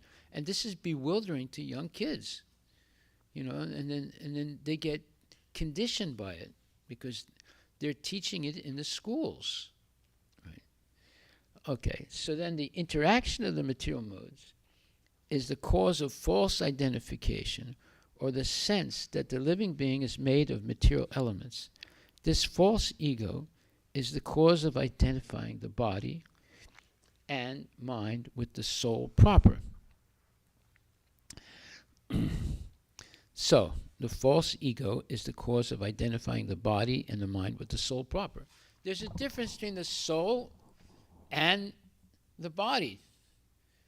That's the beginning of spiritual life, when you understand that difference. And then there's a difference between my soul and Krishna. My soul is minute, and it's part and parcel of the Lord. It's never equal to the Lord. Right? So there's not only learning the difference between the body and the soul. Now you have to learn the difference between the individual soul that you have, I have, and Krishna, the super soul, or Paramatma. And then there's another level where you have to learn the difference between Paramatma and Krishna. Krishna is the source of the Paramatma, the source of the Jivatma, the source of the material creation. So that all these things have to be taught and understood in order to become free of all the confusion that's out there with modern science, this thing, that thing, and LGBTQ, XYZ, who knows what. The whole thing has become out of control, and people are confused who they are. Like I remember once, years ago, in the Bhaktivedanta Institute, there were these scientists that were coming in Berkeley to our temple, where we had the office of the Bhaktivedanta Institute in the western, in San Francisco. And there was this one Indian gentleman who was a PhD. He was a brilliant scientist. One day he walked in dressed like a woman. And I didn't want to say anything, right? But I asked someone, I said, is that the scientist? He said, yeah, that's him. I said, how come he's dressed like a woman? He said, well, he thinks he's a woman. I'm not kidding you. I'm telling you the truth. I got, shocked. I couldn't imagine an Indian, becoming a cross-dresser. They call it cross-dressing, right? And he looked like a woman, right?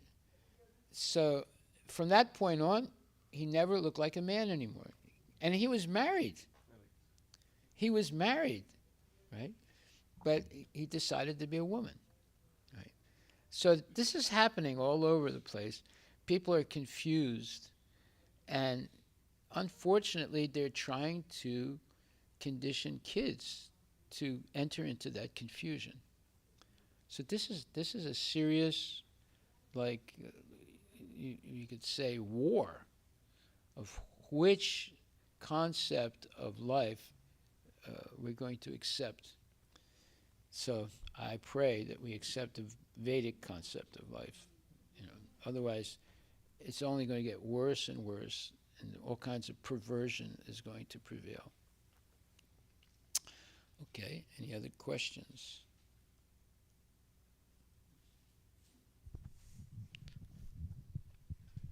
Maharaj, in the purports today, the material nature therefore appears to function in three phases: as a creative principle of the material world, as ignorance, and as knowledge. I want to understand the portion of as knowledge. Okay, read it again. The material nature therefore appears to function in three phases: as a creative principle of the material world, as ignorance, and as knowledge. This seems very technical to me. Well, when we're reading Srimad Bhagavatam and the explanation of how the material creation was formed, we're learning knowledge. But if you, what was the other two? The creative principle, And ignorance and knowledge. So when you go to MIT or Stanford or Harvard, Princeton, all these colleges, you learn ignorance. There are pictures of, Einstein dressed like a woman. Have you ever seen them? Yeah. That's what you learn in Princeton. He spent most of his later life in Princeton. Walking around looking, I don't know, a little bit like a cross-dresser, not completely, but not like that scientist I was talking about, but close, wearing women's shoes and things like that.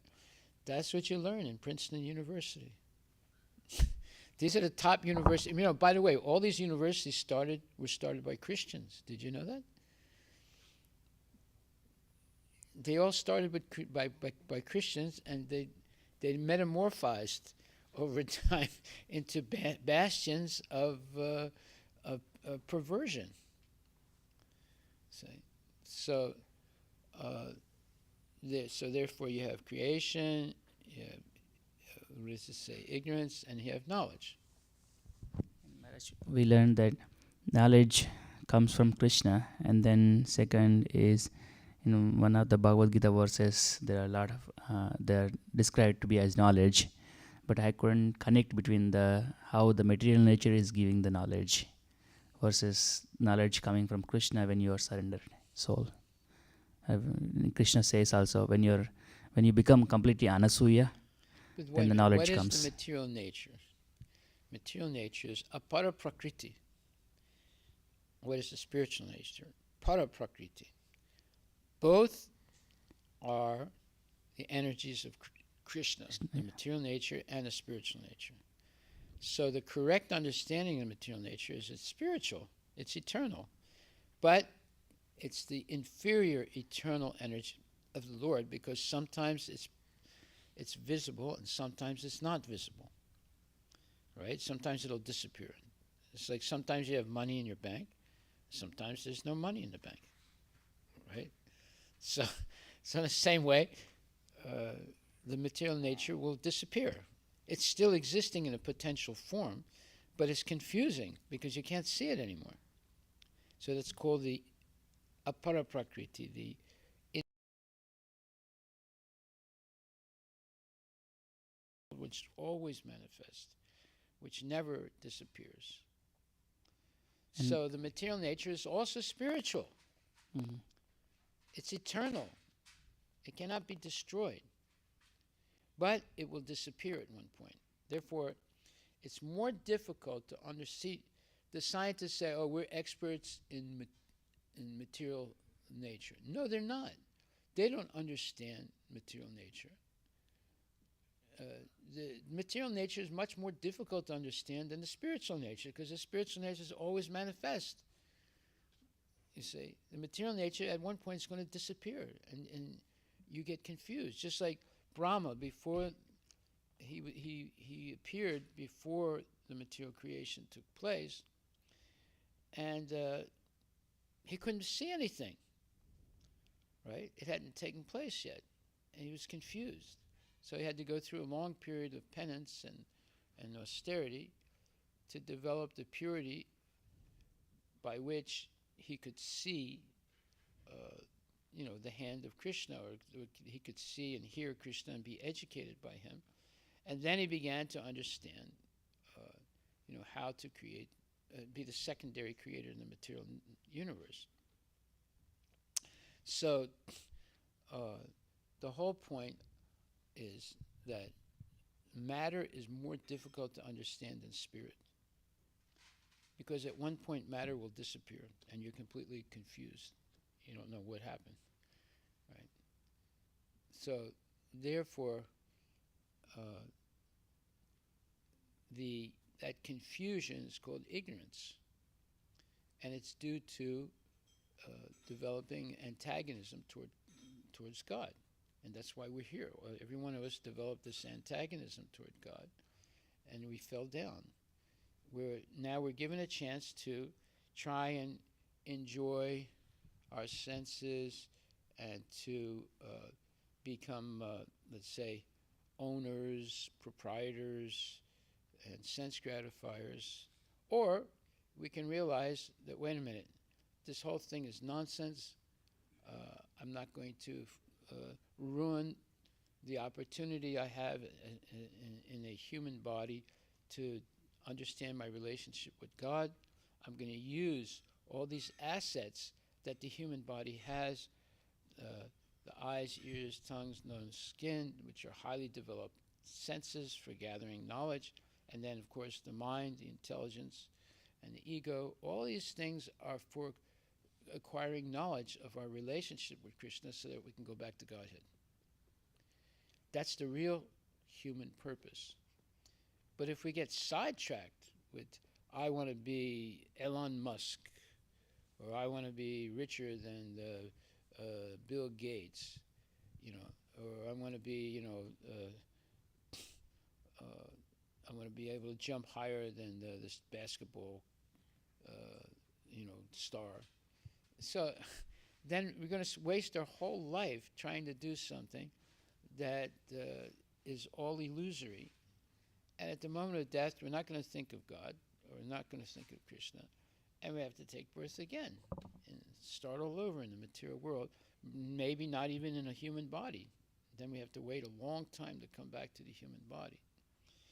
So, yeah, there's knowledge, there's ignorance, and there's creation. Maharaji, the knowledge and the material nature, they're connected by the mode of goodness. What's that? Is the material nature and the knowledge, are they connected by mode of goodness? If living entities what by the mode of goodness? Connected, yeah. Is there any connection between the material nature and the knowledge by the mode of goodness? You have to understand, as soon as you say mode, it's a conditionment. You have to transcend the modes to get real knowledge. You can only begin to understand something about transcendental knowledge when you're in the mode of goodness, but that's not enough. The mode of goodness is also a conditioned state.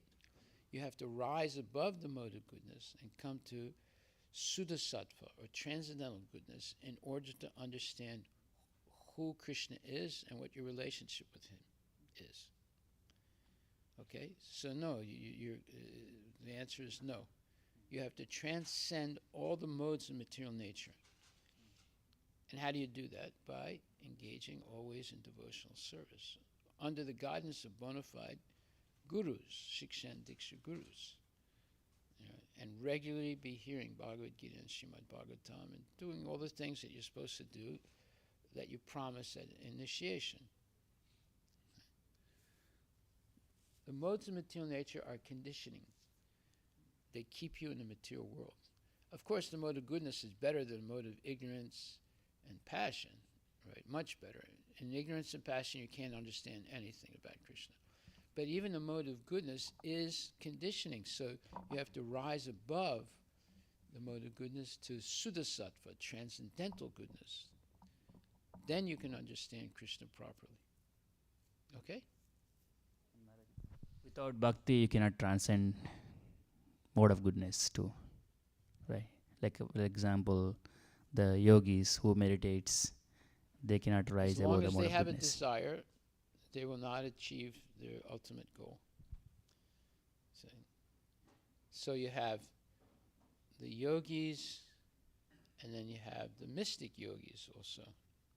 So the mystic yogis want to develop the cities, and other yogis want to develop knowledge by which they can merge into the Brahmajyoti.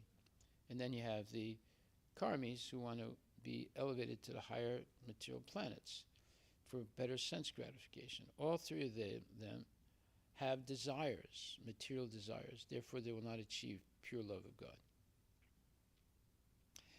One material desire is enough to inhibit you from understanding correctly your relationship with Krishna. But you can have thousands, millions of spiritual desires to please Krishna. There's nothing wrong with that. But one material desire is enough to inhibit you from attaining real understanding of your relationship with Krishna. So, what do they do in life, right? What is advertisement about? You tell me. It's trying to teach you and inspire you to have many material desires. You want to buy a Tesla, you want to go on vacation to Mazatlan, you want to buy a new house. I get emails all the time. These people say, "Well, Harry, there's a whole bunch of good houses now that have come up. You're still looking for a house?" What are they doing? They're trying to catch you to be attached to getting a bigger house, a bigger car, bigger this, bigger that, right? I mean, do you get a lot of advertisement? Huh? Yeah. And what is it all about?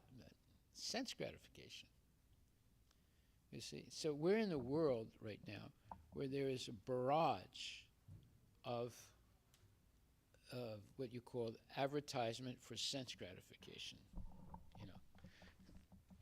Maharaj, it is Abhi was convinced to enhance his focus of mind, he needs to have the chewing gum at school. He what? What about the chewing gum? He was convinced that if you chew the chewing gum, you can enhance your focus of your mind. And he was completely I get convinced. it, yeah. And he's trying to convince us at home. Well, Abhi, did you see an advertisement on television for chewing gum? Or did your friends tell you about chewing gum will help your I mind? read an article about it. You read an article. Well, that's the same thing. Yeah. Yeah. No, I mean, you can read articles that say, well, if you jump off this cliff, you can become Superman. What? There's so many articles coming out there. Just like, anyway, I don't want to go into all the craziness that's going on outside there. But you see, Abhi, you got tricked by the article. Yeah, it looks like the authentic article. The teacher is also propagating that, but it's like The teacher? Drinking. That's what he heard from the teacher. Read the article, right? Teacher read the article that chewing the gum is good for your focus. Right. Saying Well- scientists proved that, and they use all these kinds of words. Scientists proved that eating chewing gum can enhance your focus. Well, let's see now. Who we are going to believe? The scientist, the teacher, the chewing gum, or Krishna? You take your choice. See, that's why I say knowledge is not what you're learning. Knowledge starts when you accept someone as an authority. So kids don't have a choice. You push them to go to school. Then the teacher, who's eating meat and engaging in all kinds of nonsense, becomes the authority. And then she reads an article to the kid and says, look, you chew gum and your mind will become more acute and you'll be able to have better grades or whatever. He has to accept her as authority. And whose fault it is? It's your fault because you pushed him to go to that school and be put in the association of 8 hours a day or 6 hours a day of nonsense people who are so-called authorities in the eyes of these kids. So it's your fault. It's not the kid's fault. You're submitting your child to these asuric type of people. And don't be surprised. One day he'll come back home and say, look, I want to change my sex. No, I'm not kidding. Don't laugh. It's happening. And if you refuse, he can complain to the teacher. She'll get in touch with the authorities in Olympia. They'll take the kid away from you. What's his name? The so-called governor, Jay Inslee. He passed that law. That if your child is like 12 years old or older, they want to change their sex, and you say no as a parent, they can take the child away from you. Do you want that? You have to wake up. You have to understand what's going on in this country. This is the first state in the whole United States that passed a law like that. And the other states will follow gradually. Maybe not the red states, but the blue states will follow. They're going to take away your kids and change their sex and do this and do that. You're not going to have any control anymore. And whose fault is it? Huh? Parents' fault. Okay, so I don't want to be more negative. We're here to be inspired spiritually. Let's just stick to the knowledge of the Vedas. We won't have any problems. Thank you very much. All glories to Srila Prabhupada Ki Jai.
Shri Guru Charana Padma Kevala Bhakti Sadma Shri Guru Charana Padma Kevala Bhakti Sadma Bandhamui Savada Mate Mandamui Sabadana Mate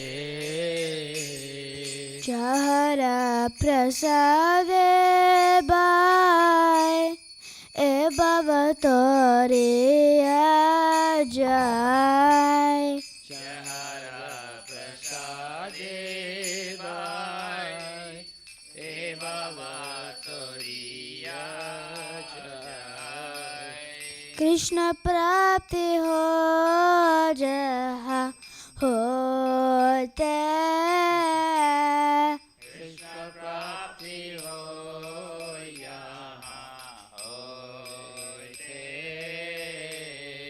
Guru Mukha Padma Vakya Chitate Koriya Kya Guru Mukha Padma Vaikya Chitete Koriya Kya Arana Kori Ho Mane Asha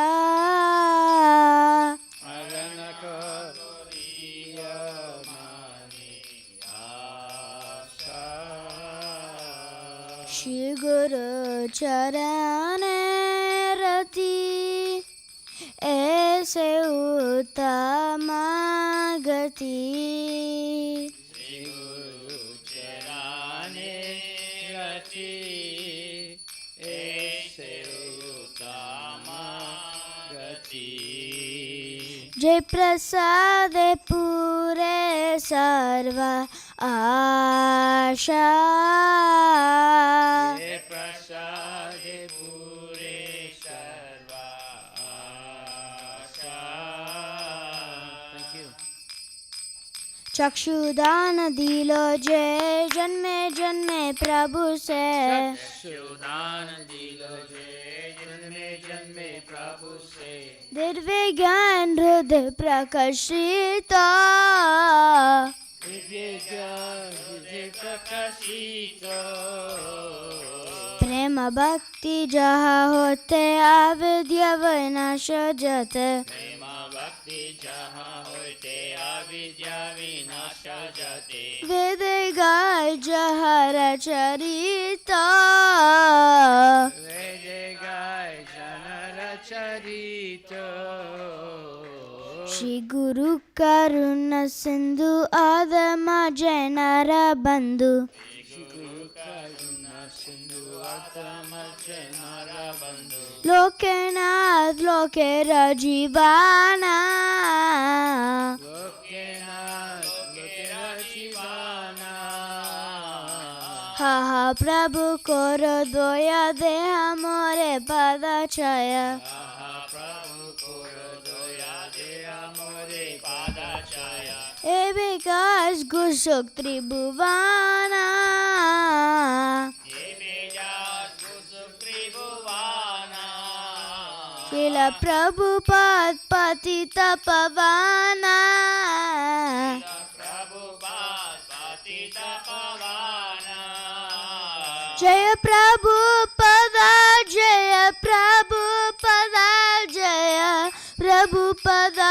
जय प्रभुपदा जय प्रभुपदा जय प्रभुपदा जय प्रभुपदा जय प्रभुपदा जय गुरुदेवा जय गुरुदेवा गुरुदेवा जय गुरुदेवा जय गुरुदेवा जय गुरुदेवा जय गुरुदेवा जय गुरुदेवा नमो विष्णुपदाय कृष्णप्रसाय भूतले श्रीमते भक्तिवेदान्त स्वामी निति नामिने ॐ विष्णुपदाय कृष्णप्रसाय भूतले श्रीमते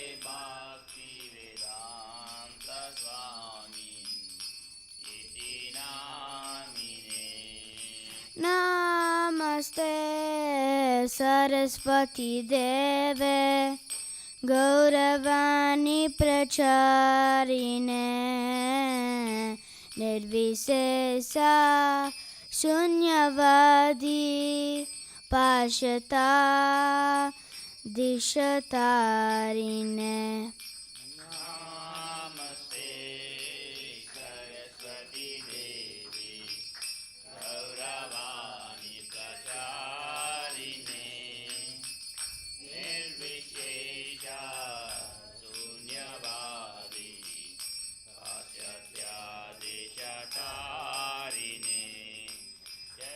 Shri Krishna Chaitanya Prabhu Nityananda Shri Advaita Gadadharat Shivatsarit Gaur Bhakta Brinda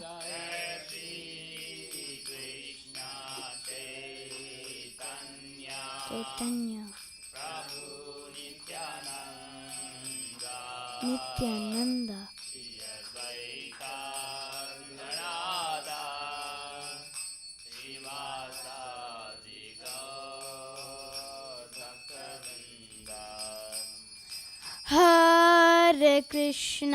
Hare Krishna Krishna Krishna Hare Hare Hare Rama Rama Rama Hare Hare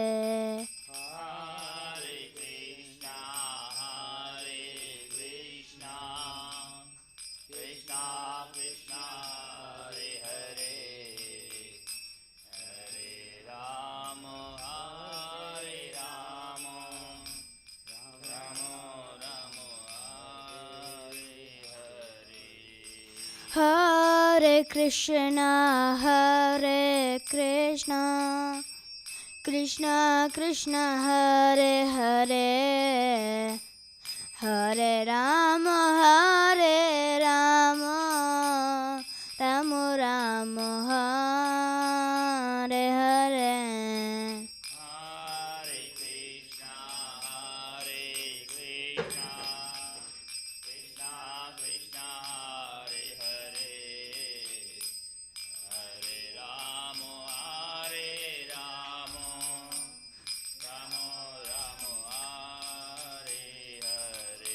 Nitai Gora Hari Bol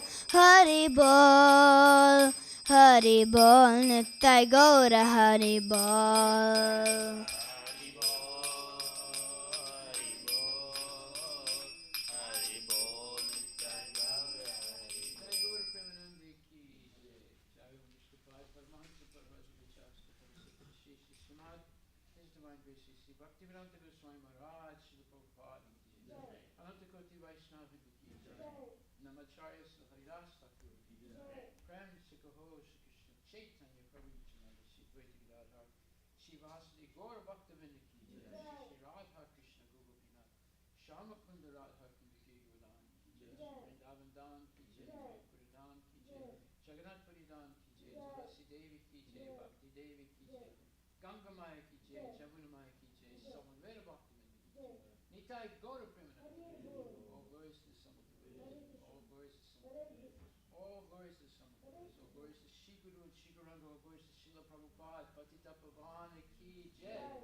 Shri Prabhupada ki.